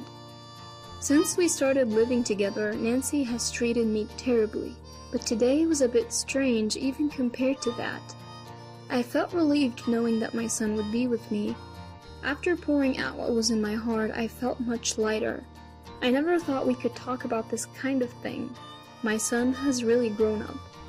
The next morning, as per my usual routine, I got up early and was relaxing in the living room watching TV. I thought about preparing breakfast, but I didn't want to touch the kitchen without permission, so I decided to take it easy. My son and his wife were still asleep. Suddenly the phone rang. Who could it be this early in the morning? I wondered as I checked the display. It was my in-law's number. Surprised, I answered the phone, and a male voice that I didn't recognize spoke from the other end. "Nancy's in trouble. Please help." Nancy? That's my mother-in-law's name, but whose voice was that? "Who are you? Why are you there?" I asked. The man on the other end stuttered, Then the call was cut off. A bad feeling washed over me, and I quickly woke up my son. We headed to my in-laws' house together. When we arrived, the front door was unlocked. "Nancy?" We called out as we entered the house, but there was no response. My son and I cautiously proceeded inside. We didn't know the identity of the man from the phone call or if he was still there. There was no sign of anyone in the living room. We could hear the sound of running water from the shower room, so we went to check and found Nancy lying on the floor, unconscious but breathing. "John, call an ambulance, hurry!" I shouted to my son. At the emergency hospital, Nancy was receiving life-saving treatment. She was diagnosed with a cerebral hemorrhage, and although she pulled through, she was still unconscious, so visitors were not allowed. We couldn't ask Nancy what happened between Christmas night and the morning, leaving us in the dark about the situation. I started visiting the hospital every day, but it wasn't until a week after Nancy had been admitted that she regained consciousness. By that time, Charles had also recovered enough to walk with crutches, so he had been discharged from the hospital. However, he wasn't quite used to the crutches yet and couldn't walk for long periods, so I was the only one who ended up going to visit Nancy. When I arrived at the hospital, Nancy was still bedridden. "Thank goodness you're okay, Nancy." I spoke to her, but Nancy just silently stared at the ceiling. "I received a call for John." The moment I mentioned that, Nancy looked at me in surprise. "Who was it from?" Nancy asked. I didn't know. I was the one who answered the phone, but I didn't recognize the person. Nancy just silently murmured, "I see. It was a man. Why was he at our house so early in the morning? The front door was left wide open. Who was that man whose voice I heard? I pressed her for answers. Just a friend's husband, Nancy replied. Even if that were true, it was outrageous for him to visit so early in the morning. Besides, it was strange that the door had been left open. After locking me out, someone had unlocked it from the inside, and Nancy had been found collapsed in the shower. Even if someone had come to visit, they wouldn't have been able to enter the house and find Nancy had the door been locked. Also, the man had called John's condominium for my in-laws' phone. When I pressed Nancy further, she finally started to open up. Alright, I'll tell you. That man was my lover, from even before I married David. And he was my lover while David was alive too. Are you happy now? Just leave me alone.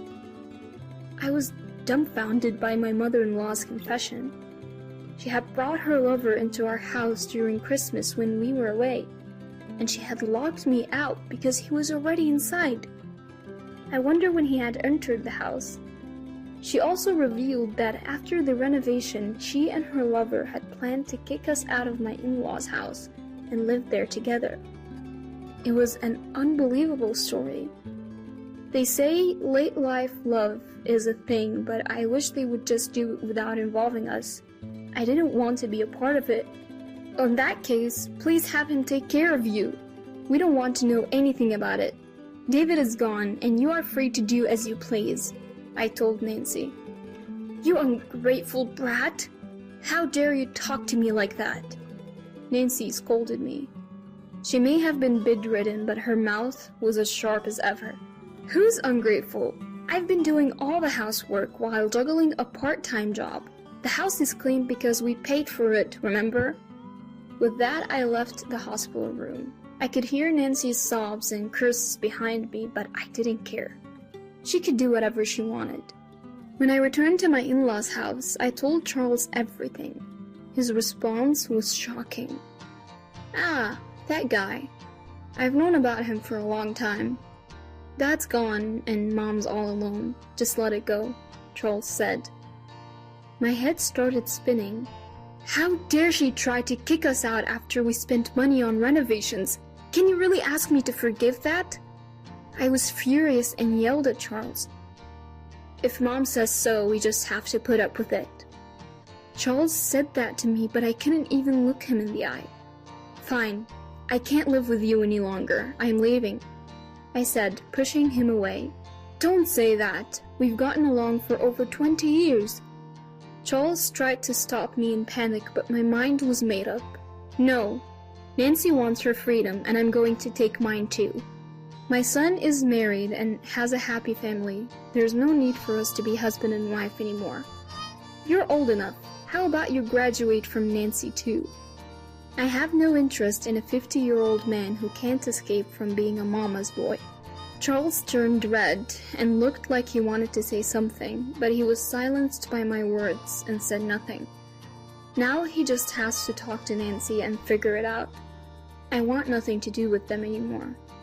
Later, Charles and I got divorced. For now, I've decided to live with my son and his wife until I find a place. My son says, "You can live with us as long as you want, but I want to enjoy my freedom for a while." I'll gratefully accept their offer in spirit. Meanwhile, Jessica is expecting a baby. I plan to help my son and his wife with the baby, but I don't want to interfere too much. I'll wait until they ask for help. Enjoying the growth of a child is a privilege of the parents. Children grow up in the blink of an eye. I hope they cherished their time as a family. Nancy has been discharged from the hospital, but she's paralyzed and now lives in a wheelchair. I heard her lover was married, so she didn't want to make a big fuss. So when Nancy collapsed, she didn't call an ambulance and instead called a number registered in her phone, which happened to be John's condo. The man disappeared without a word. All the friends who used to visit stopped coming, and her lover abandoned her. Now she can't move freely and lives a difficult life. Charles might be fired from his company because his broken leg hasn't fully healed, and he's no use in field work. I, on the other hand, have been promoted from part-time to full-time, and I'm about to find a new apartment. I'm looking forward to enjoying the second chapter of my life. What? Rowan's getting married? It was a sudden announcement. The talk of the town is that our step-grandchild is getting hitched. But the real shocker was what my son and his wife said next. From now on, we want to live just as a family. So, the maid we no longer need, you can leave. They probably think I'm floored by this. At last, 15 years of living together was worth it, I sighed. Just then, someone appeared behind me. My name is Charlotte, a 57-year-old housewife. I married my husband Anthony 37 years ago when I was 20. Back then, I just started working after graduating from beauty school. But life had other plans. I got pregnant, so we got married. I had wanted to work longer and didn't expect to marry so soon. I sometimes wondered how this happened. I had my doubts, but Anthony promised, "I will make sure you and our child are happy." Believing him, I committed to spend my life with him. And Anthony kept his promise. He always took great care of me. He was attentive during my pregnancy and even took the lead in household chores. Then, I gave birth to our first son, John. Anthony was wonderful with him too. "John, let's go play catch." Yay! We could often go to the park on weekends. I would tag along and watch them play, feeling content. Anthony worked hard during the week and made family time on weekends. So, when John was young, I didn't need to work. When he started elementary school, I began working part-time. I contributed the money to his future tuition and our savings. We lived comfortably without financial worries. John grew quickly and advanced through middle and high school. From the outside, we were a picture-perfect family, and I felt very happy. But every family has its worries. John was generally a good kid, but easily influenced by others. He would pick up behaviors from his classmates or girlfriends. In middle school, he had some mischievous friends and would sometimes misbehave. Anthony and I would scold him, but he never took it seriously. Fortunately, things changed in 9th grade. His new circle was more studious. He passed the exams for a public high school. It wasn't the best school, but definitely better than a rowdy private school. For better or worse, he is impressionable, so I wished for him to be around hard-working peers. At first, he did well in school, but by the time he hit 11th grade, his grades took a nosedive. Even when confronted, John didn't have much to say. He just wasn't motivated, it seemed. I had offered John tutoring or extra classes when I noticed he was struggling at school. "I don't need that," he vehemently declared. But his grades kept on plummeting. One day, I caught him walking hand in hand with a girl. That's when it clicked. His grades were falling because he had a girlfriend and was preoccupied with her. I was at my wit's end. Talking about love and relationships with a teenage boy, good luck getting through to him. If he finds out I saw them, he'll probably be mortified. And he might even take it out on me, making his grades worse. I decided to confide in Anthony. Anthony said, "Let me have a chat with him." After dinner, Anthony went to John's room and they started talking. Anxiously, I did the dishes and waited for Anthony to come back. About 30 minutes later, Anthony returned to the living room. I had a good talk with him. Just like you said, he got carried away with his new girlfriend. They were on long phone calls and texting even during exams. I reminded him that studies should come first, and he agreed to refocus. Anthony updated me. Thank you. I sighed with relief, grateful for Anthony's steady parenting. If I had confronted John, it probably would have ended in an argument. From then on, John's grades gradually improved, reaching an average level. Soon enough, he was in his senior year of high school and became a college applicant. His grades weren't stellar, but there were colleges within his reach. He applied to those with higher chances of acceptance and got in successfully. Finally, I breathed a sigh of relief that we had managed to get him into college. With John becoming more independent, Anthony and I had more time to go on coffee dates and little trips, just like the early days of our marriage. I felt like we were dating again, or just newlyweds. Right after we got married, we rushed off on trips, thinking I'd soon be pregnant. That's why I wanted to go on a leisurely trip with my husband, just the two of us. As we spent quality time together, I couldn't help but notice how different our conversations are now. When we were dating, it was all about Anthony's work or my school life. Now, it's mostly about our son. Couples who've been through parenting end up talking about their kids, no matter how old they get. We got married quickly after I became pregnant, so we were still quite young. I was just about in my 30s, and Anthony was in his early 40s. That's why we could travel to many places. Then time flew, and John graduated college and started working. Just when we thought our parenting days were over, John dropped a bombshell. I've decided to get married. Anthony and I couldn't believe our ears. He just started working and he's already getting married? John's only been employed for about 6 months. That's way too soon. We were worried as parents, but then we realized we got married even earlier than he did. But Anthony was 25 and had been working for 3 years. So we still thought John was rushing things. Did she get pregnant or something? Is that why you're hurrying? Since we got married due to a pregnancy, we asked him that. But it turns out that's not the case. No, I genuinely want to marry her, John confidently said. Anthony and I felt relieved. It seems like John is truly in love, and that's comforting. He's passionate and employed, so that's a good start. A few days later, we meet John's fiancée. But Anthony and I are in for another surprise. Hi, I'm Haley. Next to John's fiancée is a child, roughly between 3rd and 6th grade. Our attention shifts entirely to the boy. Who's this young man? It can't possibly be John's child. So that means... This is Rowan, my stepchild.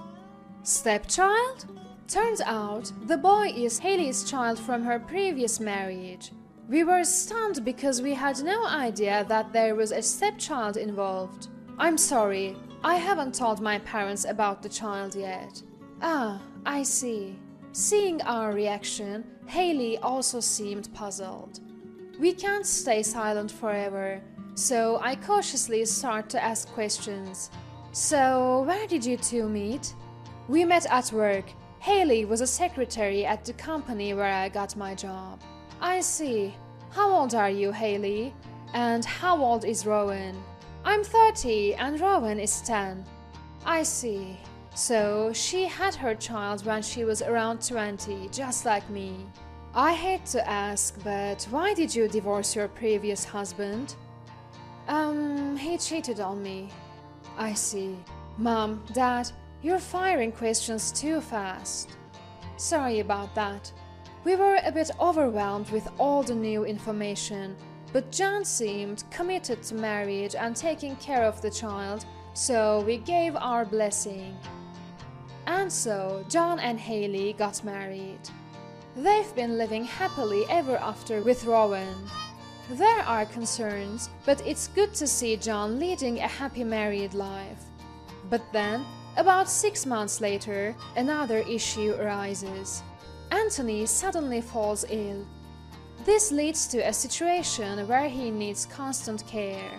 From that point on, I started taking care of Anthony at our home. Though we have ample savings, managing household chores and caregiving alone was tough. Still, I want to properly care for the man I committed my life to. That's what I was thinking when my son and his wife came to visit. Mom, isn't it hard to take care of Dad alone? How about we move in? What? Turns out they were suggesting that we all live together. I was thrilled when my son and daughter-in-law suggested that we live together. So we quickly moved in with each other. Although not related by blood, I was happy to spend more time with my step-grandchild. I hadn't met Rowan, our step-grandchild, more than a few times, but he always greeted me with a smile. He wasn't very talkative, but somehow we clicked. So I never minded spending time alone with Rowan. In fact, I found it therapeutic. We would naturally talk about Anthony, or I'd ask about school, and the conversations were always enjoyable. Life with my son's family was very fulfilling when I was spending time with Rowan. However, to be honest, the rest of it was not very enjoyable. Mom, didn't I ask you to wash my shirt? Well, I have caregiving duties. Please ask Haley to do the laundry. What? You're dumping chores on me? Isn't that harassment? Haley, you're busy with childcare. It's a job for Mom. My son and daughter-in-law had been bossy and demanding.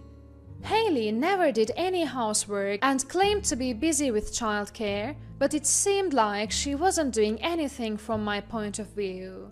John never took Rowan out anywhere and was always loafing around on his days off. And when they did prepare to go out, they left Rowan in my care and took off by themselves. Why do I have to make all these concessions?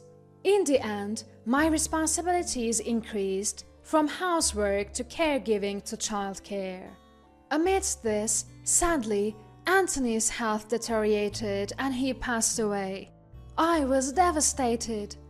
Anthony, despite requiring care, could still converse, and talking to him had been my stress reliever. With my long-term partner gone, it felt like there was a gaping hole in my heart.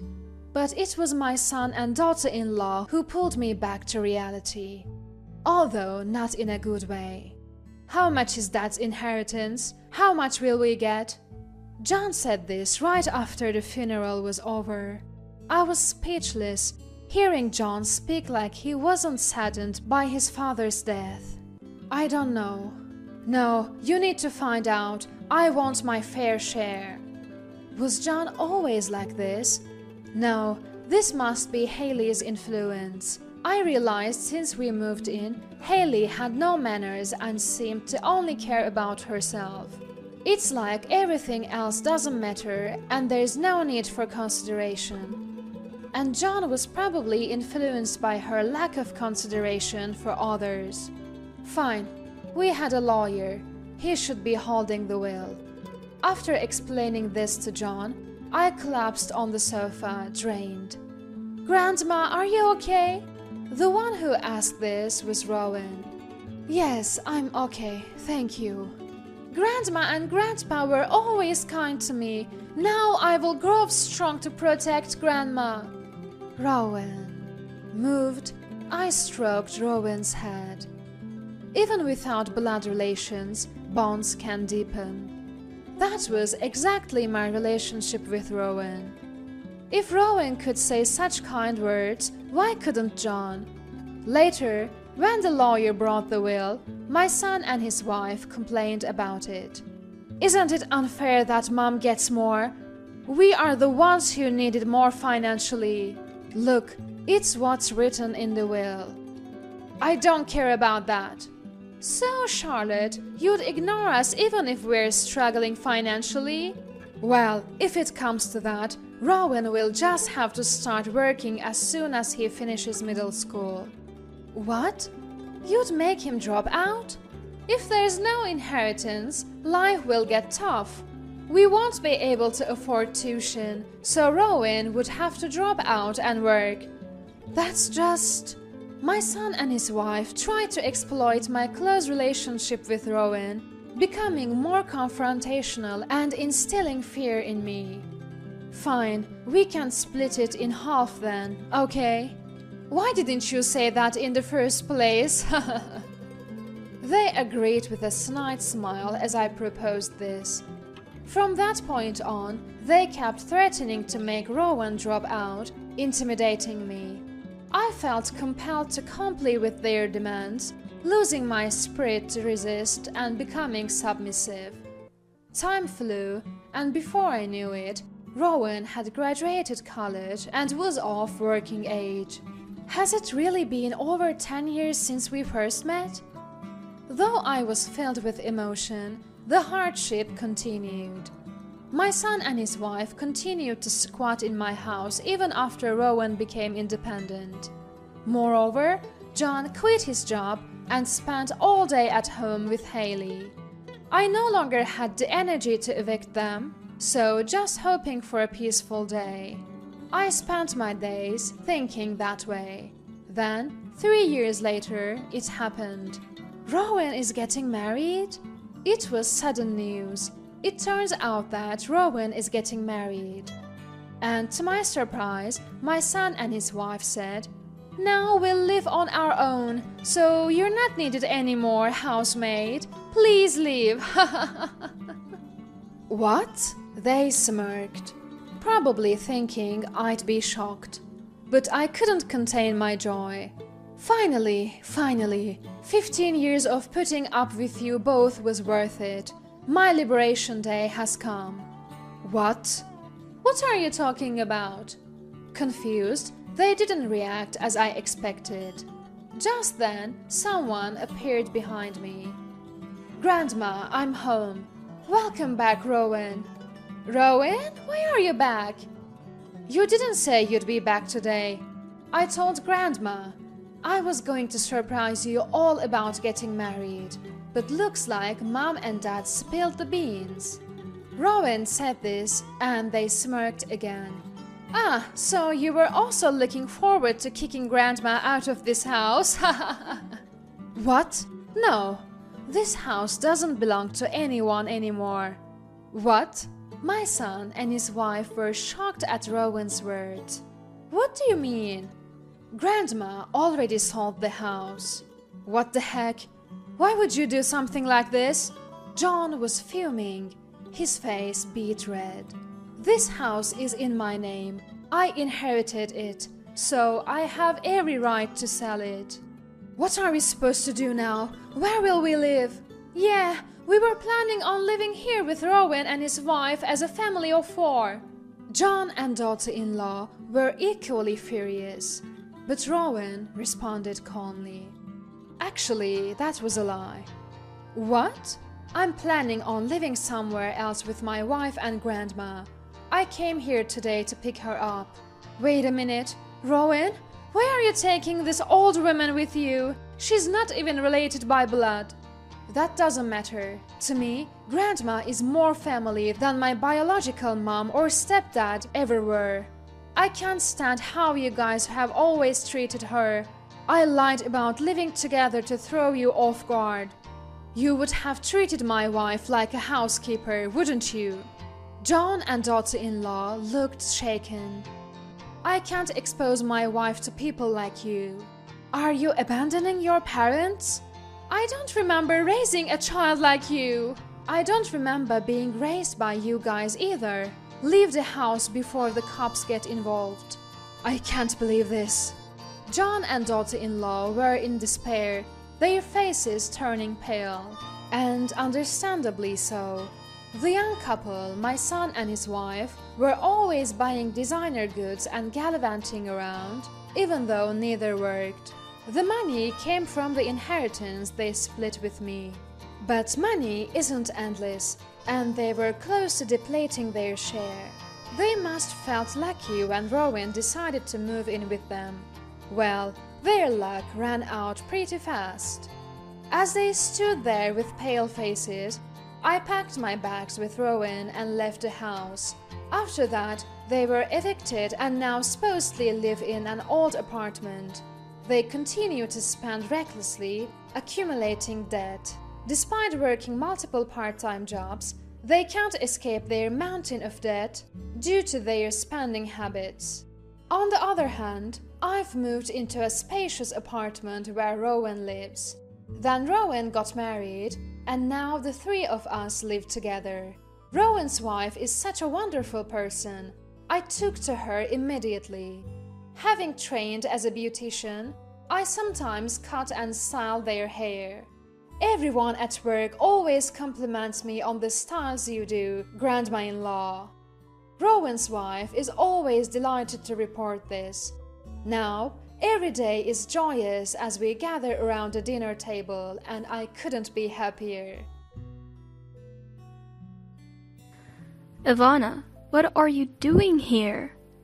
I had just returned from shopping when I saw a figure standing frozen at the front door. I was so taken aback that I dropped my shopping bags. What about your honeymoon? I came back alone. Upon hearing this, Ivana started to cry. I am Emily, a 58-year-old housewife. My husband is Oswald, who is 60 years old. And this is about my daughter Ivana, who was supposed to be on her honeymoon, but was inexplicably standing at our front door with her suitcase. Hold on, I am totally lost here. For now, I let Ivana inside the house to hear the details. I placed Ivana's pink suitcase by the entrance and ushered her, still sobbing, into the living room. I then set a glass of iced tea on the dining table. Ivana began to sip it cautiously. I slowly began to ask questions, trying to piece the situation together. So, you came back from Hawaii all alone? Yes. She was supposed to be in Hawaii for her honeymoon, just 2 days ago. Why exactly? I am familiar with her husband Lloyd. He's a courteous man, and as far as I know, he has a significant role in a major company. He seemed very promising, like someone who could provide a stable life. That's why we celebrated their marriage. As Ivana began to speak, I learned a shocking truth. There was another woman there. Excuse me? On their honeymoon? A woman?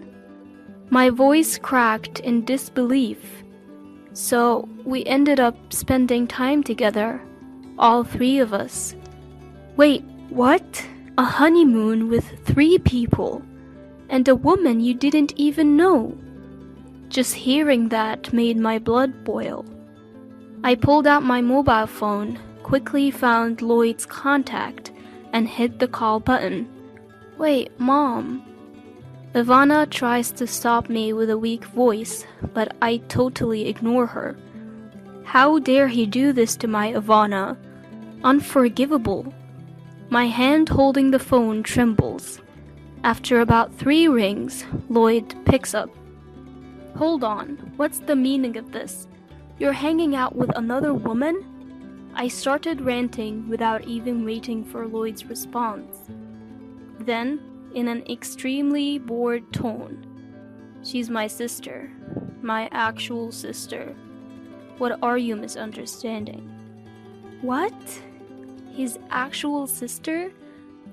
I don't know where to direct my gaze. Ivana has her head down too. Sister? Your real sister? Yes. There is nothing shady going on. She's the sister who lives in Hawaii and couldn't make it to the wedding because her kid had an ear infection. Oh. So, I have a question too. I can't reach Ivana since you seem to know what's going on here. Is she back with you? While saying this, Lloyd lets out a sigh on the other end of the phone. Women really go off the handle so easily, making a fuss and then fly all the way back to Boston on a whim. Is it the female hormones that make you act so irrationally? Even if I got it a bit wrong, there is no need for that kind of language. That comment was totally insensitive toward women. I am getting pretty steamed. The one who acted on emotion and left is your Ivana. I will be staying in Hawaii as planned for a week. When I get back, I expect a full apology. Please let Ivana know that's the plan. With that, Lloyd hung up abruptly. I really can't wrap my head around the situation. Yeah, me neither, but Mom, you kind of jumped the gun with that phone call before we could get the full story. According to Ivana's explanation, as soon as they arrived in Hawaii, it seems Lloyd's real sister was waiting for them at the hotel. Lloyd told me, so my sister will put you through some special training to see if you're worthy of being my partner.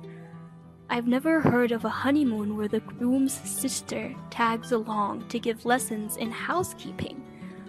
What? We never talked about this. I wanted to visit the beautiful beaches and Mauna Kea mountain. When Ivana stammered this out, that's your problem, isn't it? Ivana felt emotionally shut out. But you said you wanted to go too. Once my sister's special training is over, we can go wherever we like.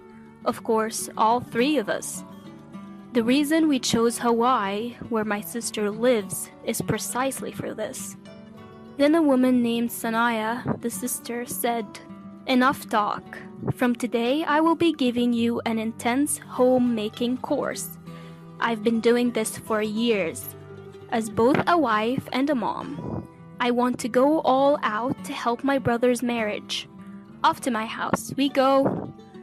So it seems this mysterious training started unfolding. So, what happened once you got to his sister's house? I found myself parched.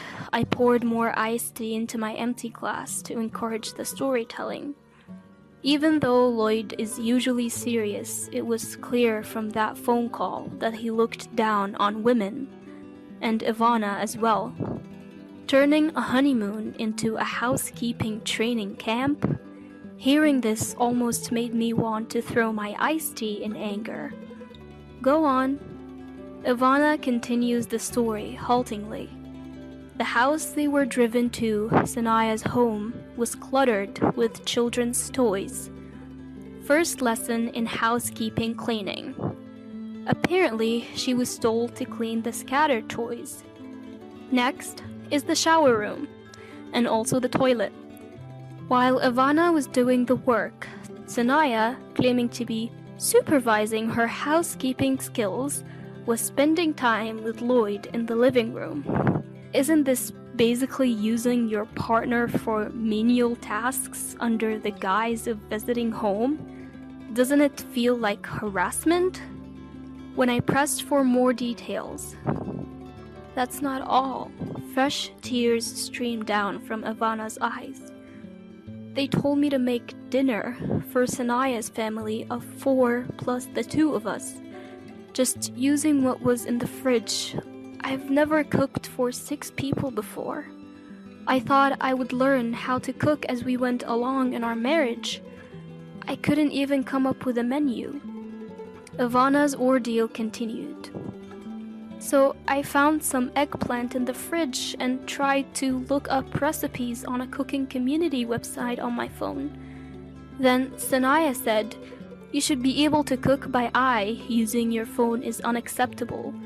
She took my phone away and said, "This is a failure. I'm going to need to give you some intensive training. We're changing all our vacation plans to stay at our house." The entire vacation? Even one day would be ridiculous, but the whole vacation. So, that was it. Apparently, she took back her phone and returned home, sobbing. What even is this? Ivana was really looking forward to their honeymoon. The hotel had a sparkling pool and a view of the beautiful ocean.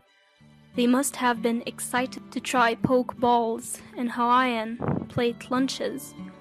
But Lloyd and Sanaya trampled over those dreams so easily. Then, Ivana, tears streaming down her face, brought up a suggestion. Interesting. Sounds like a plan. I decided to support Ivana with all my might. As soon as the honeymoon was over, Ivana received a call from Lloyd. We're coming over tomorrow to discuss how we're going to live from now on. When Ivana asked, "What do you mean by how we're going to live?" "You failed as Lloyd's partner, so we need to discuss what's next. Seth said you're a total failure in the kitchen. We need to talk specifics. Seth is coming with me. So listen carefully and think about where you went wrong." What? Reflect on my actions? I was about to explode with anger at that arrogant and unreasonable demand. But them coming over actually works in my favor. I decided to handle this calmly. Finally, the day of the confrontation arrived, and Sanaya and Lloyd showed up. "Well, Ivana, done any reflecting?" Lloyd starts off with arrogance right away. The serious demeanor he had during our first meeting seemed to have flown away. "For now, please, come in." I led the two of them into the living room. "Now, let's start the Ivana's partner test." I called out loudly for my husband, who was waiting in the other room. "All right." My husband walks in holding a yoga mat, a confident smile on his face. "Gotta keep in shape to protect the family. First, we're going to work on our core and back muscles." My husband has recently become concerned with aging and started going to the gym. With thrice weekly workouts guided by a personal trainer, he's got a solid chest, even at 60. "Alright, we're doing push-ups on this mat. It's a competition. Lower yourself down for 3 seconds, count slowly, and then push back up. That's 1 rep. If you don't stay down for 3 seconds, you won't engage your core muscles." Lloyd, who appears to have never worked out a day in his life, is utterly shocked. If you're saying Ivana needs a Lloyd's partner test, then I'm going to test if you're fit to be Ivana's partner. Keeping in shape is important for family support and child rearing too.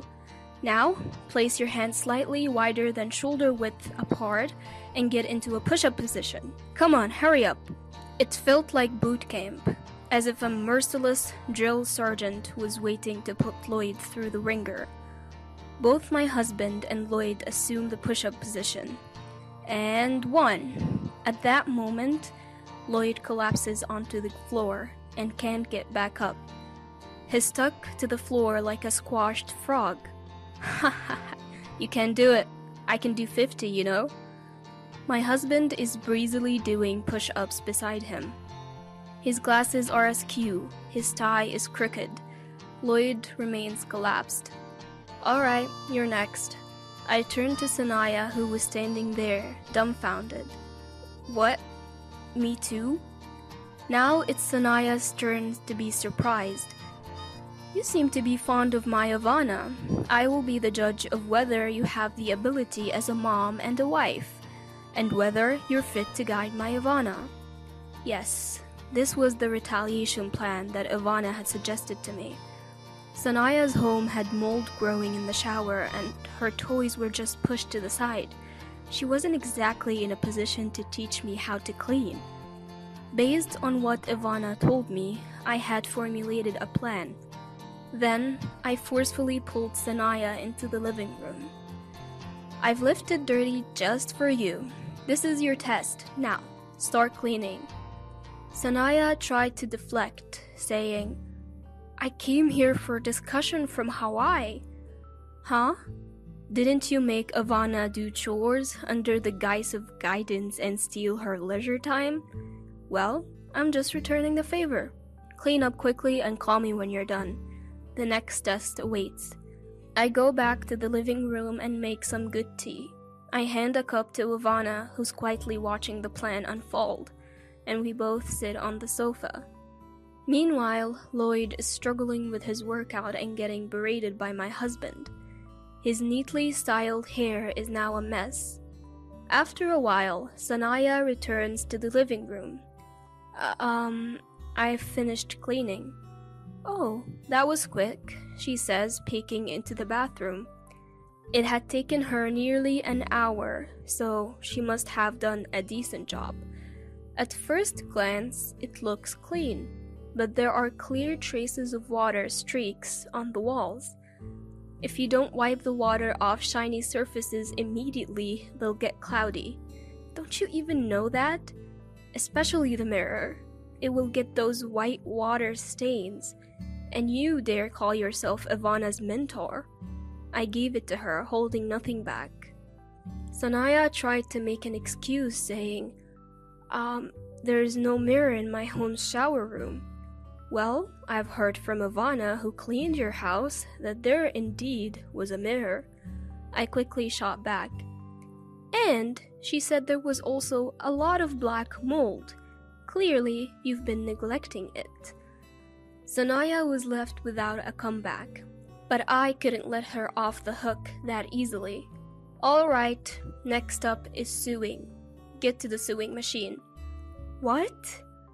Just as she thought she could relax after cleaning, another task was upon her. A sewing machine is a must, isn't it? I've heard your child is still small, but it's a given. I grinned as I picked up some leftover quilted fabric from when I made Ivana's lunch bag ages ago. Sanaya and I headed to the craft room upstairs. Peeking into the living room, I saw Lloyd was still getting a serious workout. He might even pull a muscle or something. You'll make a simple bag with this fabric? I've already done the cutting for you. Aren't I kind? A sewing machine, you say? You're not going to tell me you've never used one, are you? You can do all sorts of housework, right? I took Sanaya's hand and made her sit in front of the sewing machine.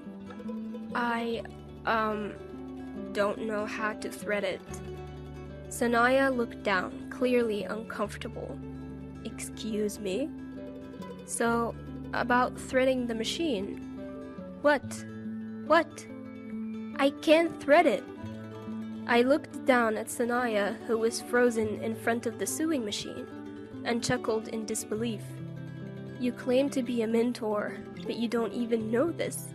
Ivana, come here. I called to Ivana downstairs. Coming! Ivana arrives. This lady here, she doesn't know the first thing about sewing. As I smirked, oh dear, Sanaya, like this. Ivana threaded the machine for her. Sanaya's face turned beet red, as if she couldn't bear the humiliation. Now, go ahead. Surrounded by the two of us, Sanaya started the sewing machine. Clatter, clatter, clatter. The stitching was all over the place. Pfft! I couldn't help but burst out laughing at her poor attempt. Ivana was also holding back a laugh, looking down. Some stitches were too deep, and others weren't aligned at all. Ivana, show her how it's done, will you? Sure, but usually you should do a securing stitch at the edge first. Well, it can't be helped, can it? She started sewing without any know-how. Our so-called leader here knows nothing. Ivana skillfully operated the sewing machine, stitching it straight. Having loved sewing from a young age and being in the sewing club through middle and high school, this was a piece of cake for Ivana. Watching that, Sanaya grumbled, "You can just pay someone at a craft store to sew a bag for you." Really? Then what's the difference between outsourcing your sewing to a craft store and replacing your lack of cooking skills with supermarket pre-made meals? There are things you can do that Ivana can't, and vice versa. Stop making excuses and picking and choosing to suit your convenience. I said just that and headed down to the living room. On the first floor, Lloyd was still sprawled on the floor. It looked like he couldn't even get up anymore. Beside me, my husband was striking some sort of muscle pause. Alright, let's have a talk. All of us. Still trembling with humiliation, Sanaya managed to take a seat on the sofa, along with Lloyd, who had somehow managed to get up. Ivana, my husband, and I sat across from them. First, take a look at this. I laid out the sewing pieces from both Sanaya and Ivana on the table for everyone to see and compare. It's downright hilarious that someone who can only produce something this shoddy would act like they're in charge. Lloyd stared at his sister's wobbly stitching, completely stunned. That said it all. Sanaya was at loss for words, her hands trembling. This one's a mess too. Unbelievable that they only had Ivana do the special training. This time, it was Dad who laid into Lloyd. You've been going on about women, but we really have to question how you're doing as a man yourself, I added, driving the point home. Okay, this is probably a good place to stop. That's right, I remembered something Ivana and I had agreed upon that day. Ivana, go ahead and bring it out. Ivana presented some documents.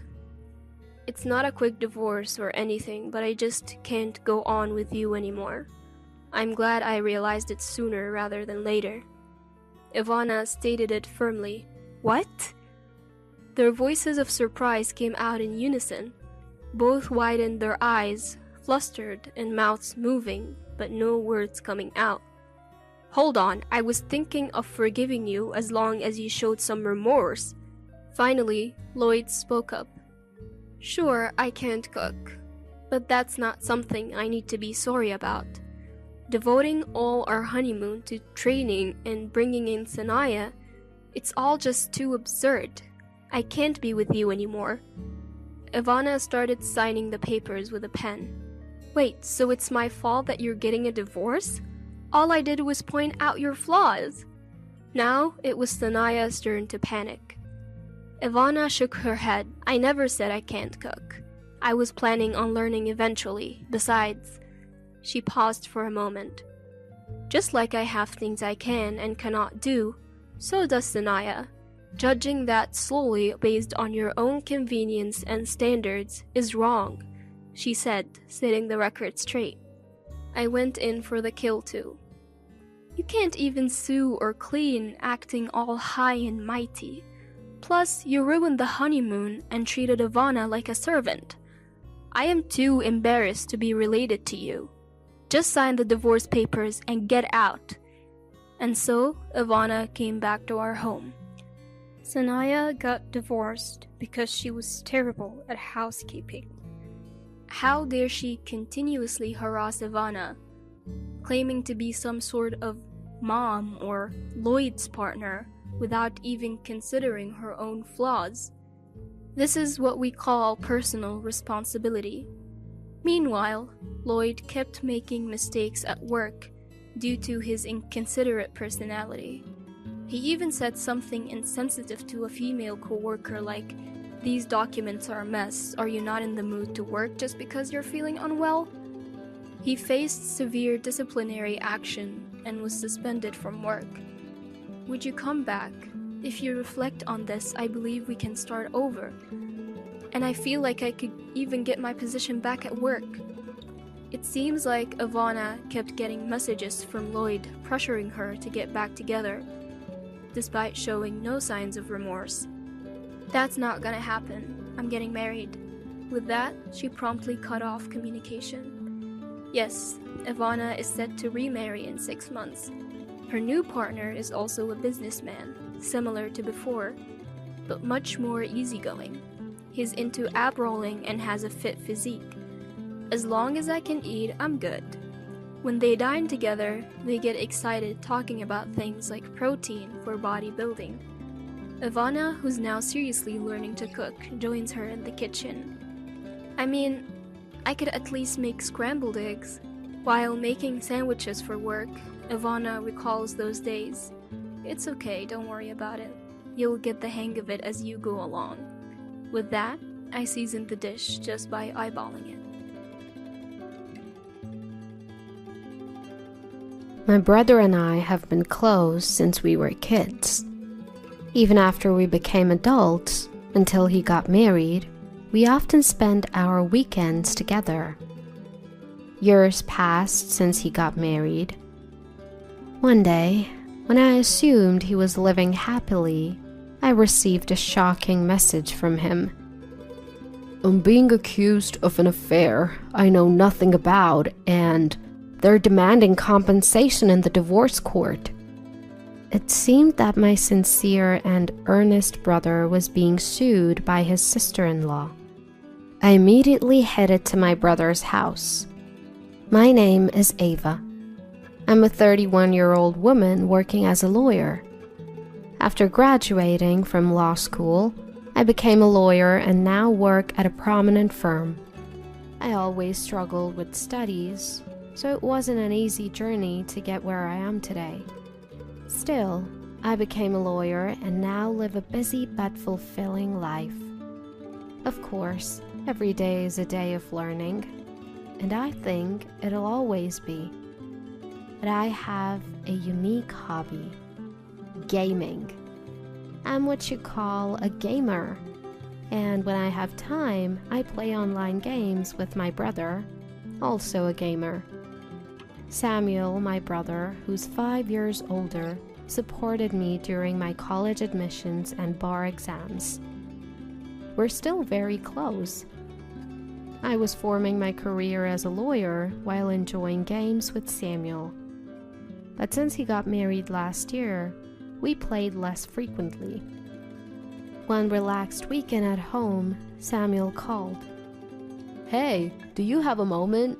I need some advice." It was unusual for reliable Samuel to ask for guidance. Though surprised, I listened closely. "Lately, my wife's been acting strange. She's out often and sometimes doesn't come home at night. I hope I'm just overthinking." Samuel began talking about his wife, Charlotte. He said she often wasn't home when he returned from work, and sometimes didn't come home at all without notice. I only met Charlotte at their wedding, so I don't know her well. But from our few meetings, she seemed friendly. So I was taken aback. It's not inherently wrong to stay out late or go out, but if it happens too often, it's concerning. If there are relationship issues or infidelity, something has to be done. That's why Samuel consulted me, being a lawyer, about potential solutions. However, from a legal perspective, you can't do anything without evidence. Moreover, involving a lawyer isn't the most peaceful solution, especially without any proof against his wife. Since I didn't have a clear picture of the situation, I decided not to intervene just yet. "I totally get why you'd be anxious," I began, "but without more details, it's hard to say. There's a chance she might just be out having fun. If you really want to know, our office is partnered with a detective agency. I can introduce you if you like." Right now, there was little I could do. However, if Samuel was truly concerned, I thought it might be best for him to look into it. So I suggested he hires a detective. "A detective, huh?" Samuel mused. "That's an option. I'm swamped with work, so I can't investigate it myself. I'll think it over." Samuel's response was non-committal. Regardless, I sent the detective agency's details to Samuel's computer. "Let me know if you decide to hire them. I'll make the necessary arrangements from my end," I reassured. "Thanks." Samuel replied with a sigh and ended the call. His demeanor was notably downcast. The situation seemed even graver than I initially thought. Days turned into weeks, and Samuel neither contacted the detective nor reached out to me. Was he too busy? or had things settled down with Charlotte? Eventually, I decided to check in with him. "Samuel, how have you been? Any updates on the situation with Charlotte? It seems you haven't engaged the detective." I genuinely hoped Samuel's concerns were unfounded. However, from his tone, it was evident that things weren't great.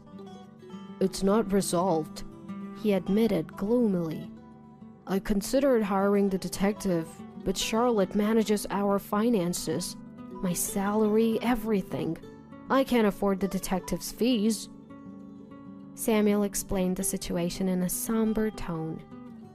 Despite feeling helpless, Charlotte's behavior hasn't changed, and it seems he's been living with anxiety for several months. "I get it.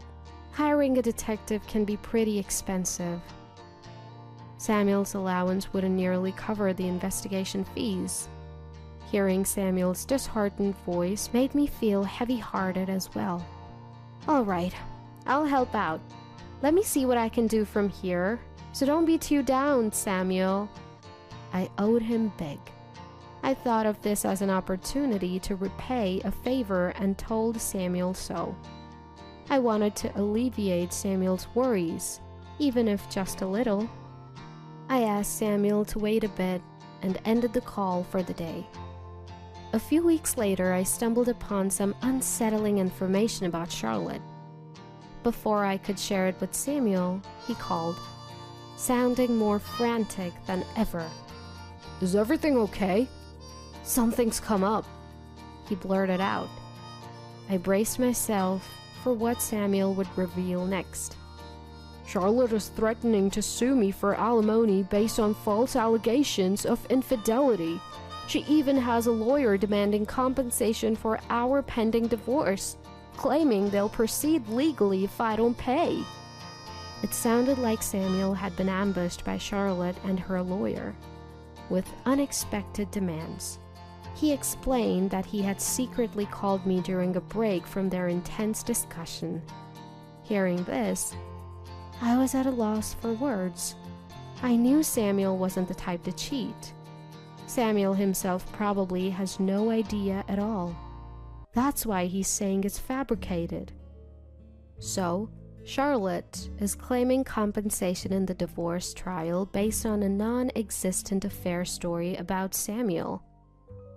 Samuel is genuinely a good person who is kind to everyone. Having seen many victims of scams and frauds at work, I was always worried about good-hearted Samuel. I often wondered if he might someday be deceived. But I never imagined this deception would come from his own spouse. So, what's the situation? What's the other side saying? I mean, Samuel isn't having an affair, so this claim seems far-fetched. Given that he had received a call in the middle of our conversation, it was uncertain when Samuel might be taken back. I needed to learn as much as possible about Samuel's situation in this brief time, so I quickly pressed Samuel for details. He shared that someone had snapped a photo of him during a business meeting with a female colleague, and now they were using it as proof of an affair. In the photo, both of them were dressed professionally, and the location wasn't suggestive in any way. It was clear they were forcibly trying to frame it as evidence of infidelity. There were a few things that struck me as odd at this point, specifically the approach of the opposing lawyer. A lawyer is a professional after all. They wouldn't do anything to harm their client's interests. If it's a case of infidelity, they'll do their utmost to reduce the compensation amount in a divorce trial if their client is the one having the affair. If their client is the victim, the lawyer's job is to claim the maximum compensation.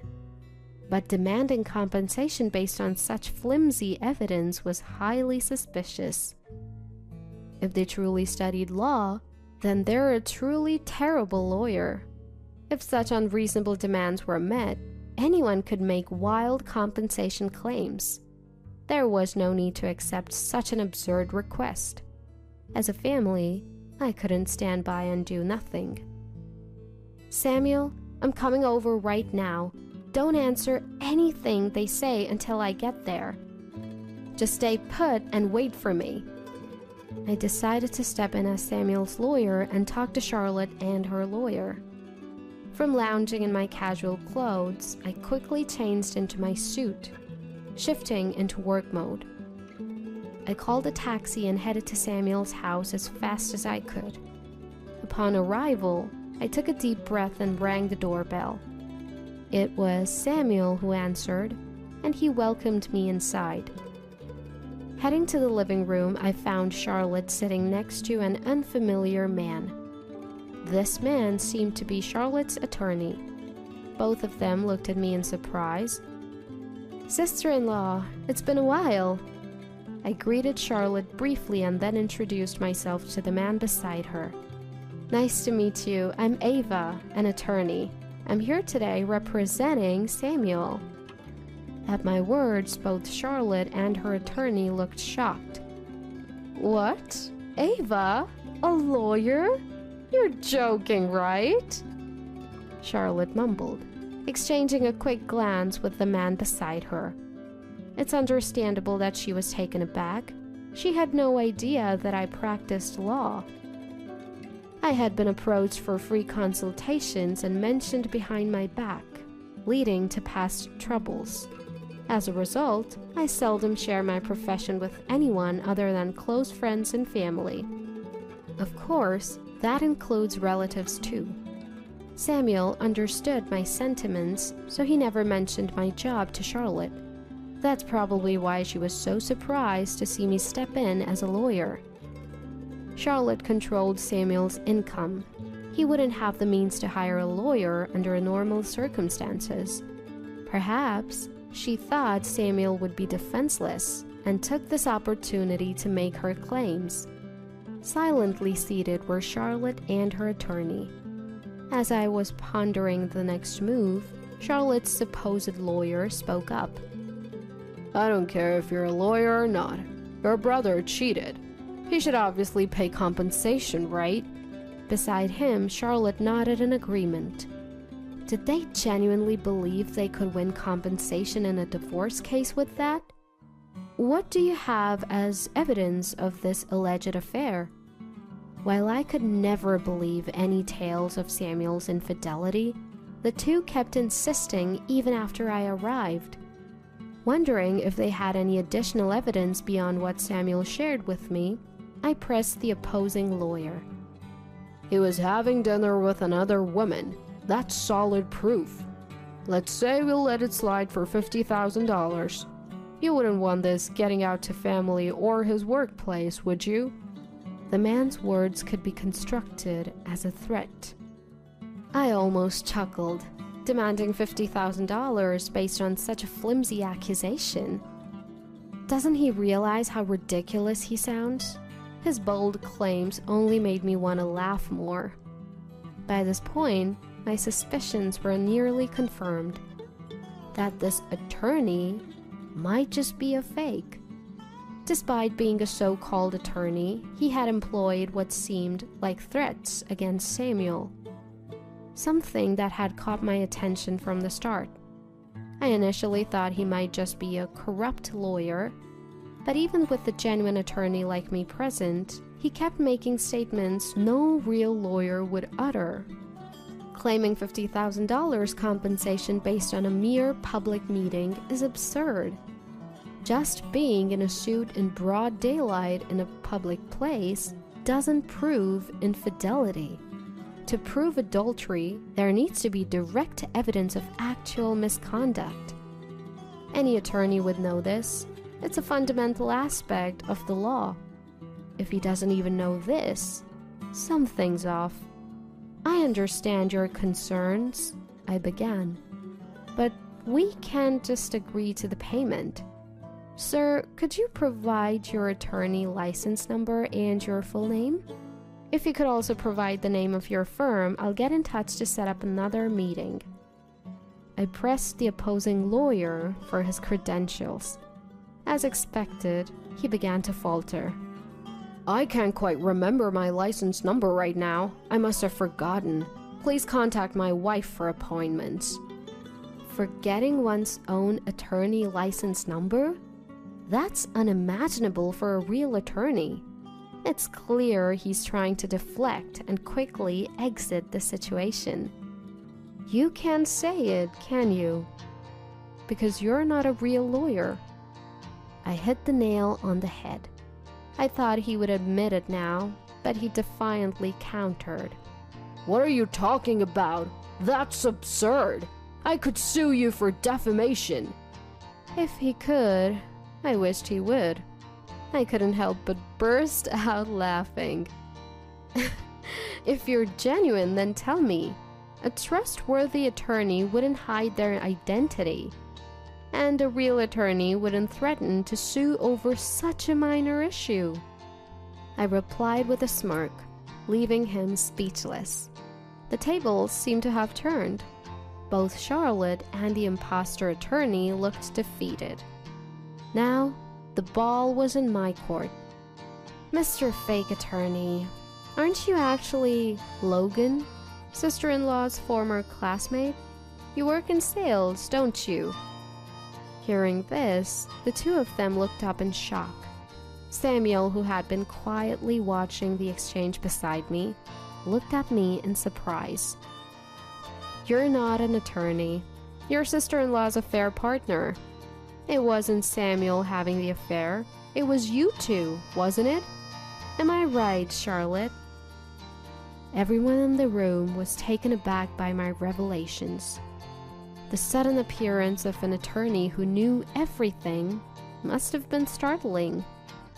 I had been consulted by Samuel, and after learning he couldn't afford to investigate, I took matters into my own hands. I couldn't stand seeing Samuel so distressed. An investigation revealed Charlotte's affair. I had been informed of every detail about the man she was seeing, including his identity. When I arrived at the house and saw Charlotte with the man next door, I was equally taken aback. Turns out, the man who claimed to be Charlotte's lawyer was actually her affair partner. I had done my homework. I let them know I had plenty of evidence of Charlotte's affair and reminded them that Charlotte and her partner would be the ones paying compensation. So, are you still planning to claim compensation from Samuel? Upon hearing my question, both Charlotte and Logan silently shook their heads. I'm so sorry. I never meant for any of this to happen. Please forgive me. Perhaps realizing she would be the one paying, Charlotte's tone shifted to remorseful and apologetic. Logan, seeing Charlotte's demeanor, gave a slight nod of his head. Charlotte then began to talk about the fake affair. It seemed Logan had expressed his wish to marry her, and she had felt the same way. They decided to fabricate an affair to push for the divorce. The idea of also getting compensation money seemed like a good plan to her. It baffles me how someone could think, let alone execute, such a plan. Then Samuel, who had been silent till now, spoke up. You betray someone and try to frame them with a crime. You think just saying sorry will settle it? I've always trusted you as my wife, so be prepared for the consequences of what you have trampled upon. Samuel spoke calmly, but with palpable anger towards Charlotte. He was right. A mere apology can't make up for such deceit. You might not be aware, but claiming to be a lawyer without a license is a serious crime. You could face jail time or a hefty fine. And Logan, you're implicated too. There's no escaping this. Upon hearing this, both of their faces turned pale. It seemed they hadn't anticipated the gravity of the situation. Charlotte, in a frantic tone, said, I'm so sorry. Please forgive me. I didn't know. I truly apologize. Logan quickly stood up from his chair and also began to deeply apologize. I'm truly sorry. We didn't think it through. Please forgive us. Their fervent apologies were a stark contrast to their earlier demands. It was a foolish display. I don't care what happens to you two. I'm reporting this, Samuel declared. It's often said that the kindest people have the fiercest anger. Samuel, without a second glance at the desperately apologizing duo, went on to make his report. Wait, please! Just spare us that! Ignoring their pleas, Samuel called the authorities. In the end, both were arrested. They eventually faced prison time. In the end, Samuel and his wife divorced, and the compensation from the divorce settlement offset any other financial matters. They agreed to have no future interactions. Charlotte was left without any defense, reduced to just tears. They tried to benefit by deceiving others and falsely accusing them. It was indeed a case of facing the consequences of their own actions. Regretting now is too late, but hopefully they would change for the better. After the divorce, Samuel seemed to have regained his old spirit. Ever since getting married, Samuel and I have been enjoying online gaming, something he had set aside for a while. After the whole divorce debacle with Charlotte, Samuel moved out of the room they shared and started anew in a different place, trying to shift his feelings and begin a fresh chapter. For a while, he seemed to have lost trust in people and kept his distance. But lately, I've noticed he's been slowly venturing out for meals with friends. Once Samuel feels a bit more settled, I'm thinking of introducing him to some of my trustworthy friends. More than anything, after all the hurt he's been through, I want Samuel to find happiness.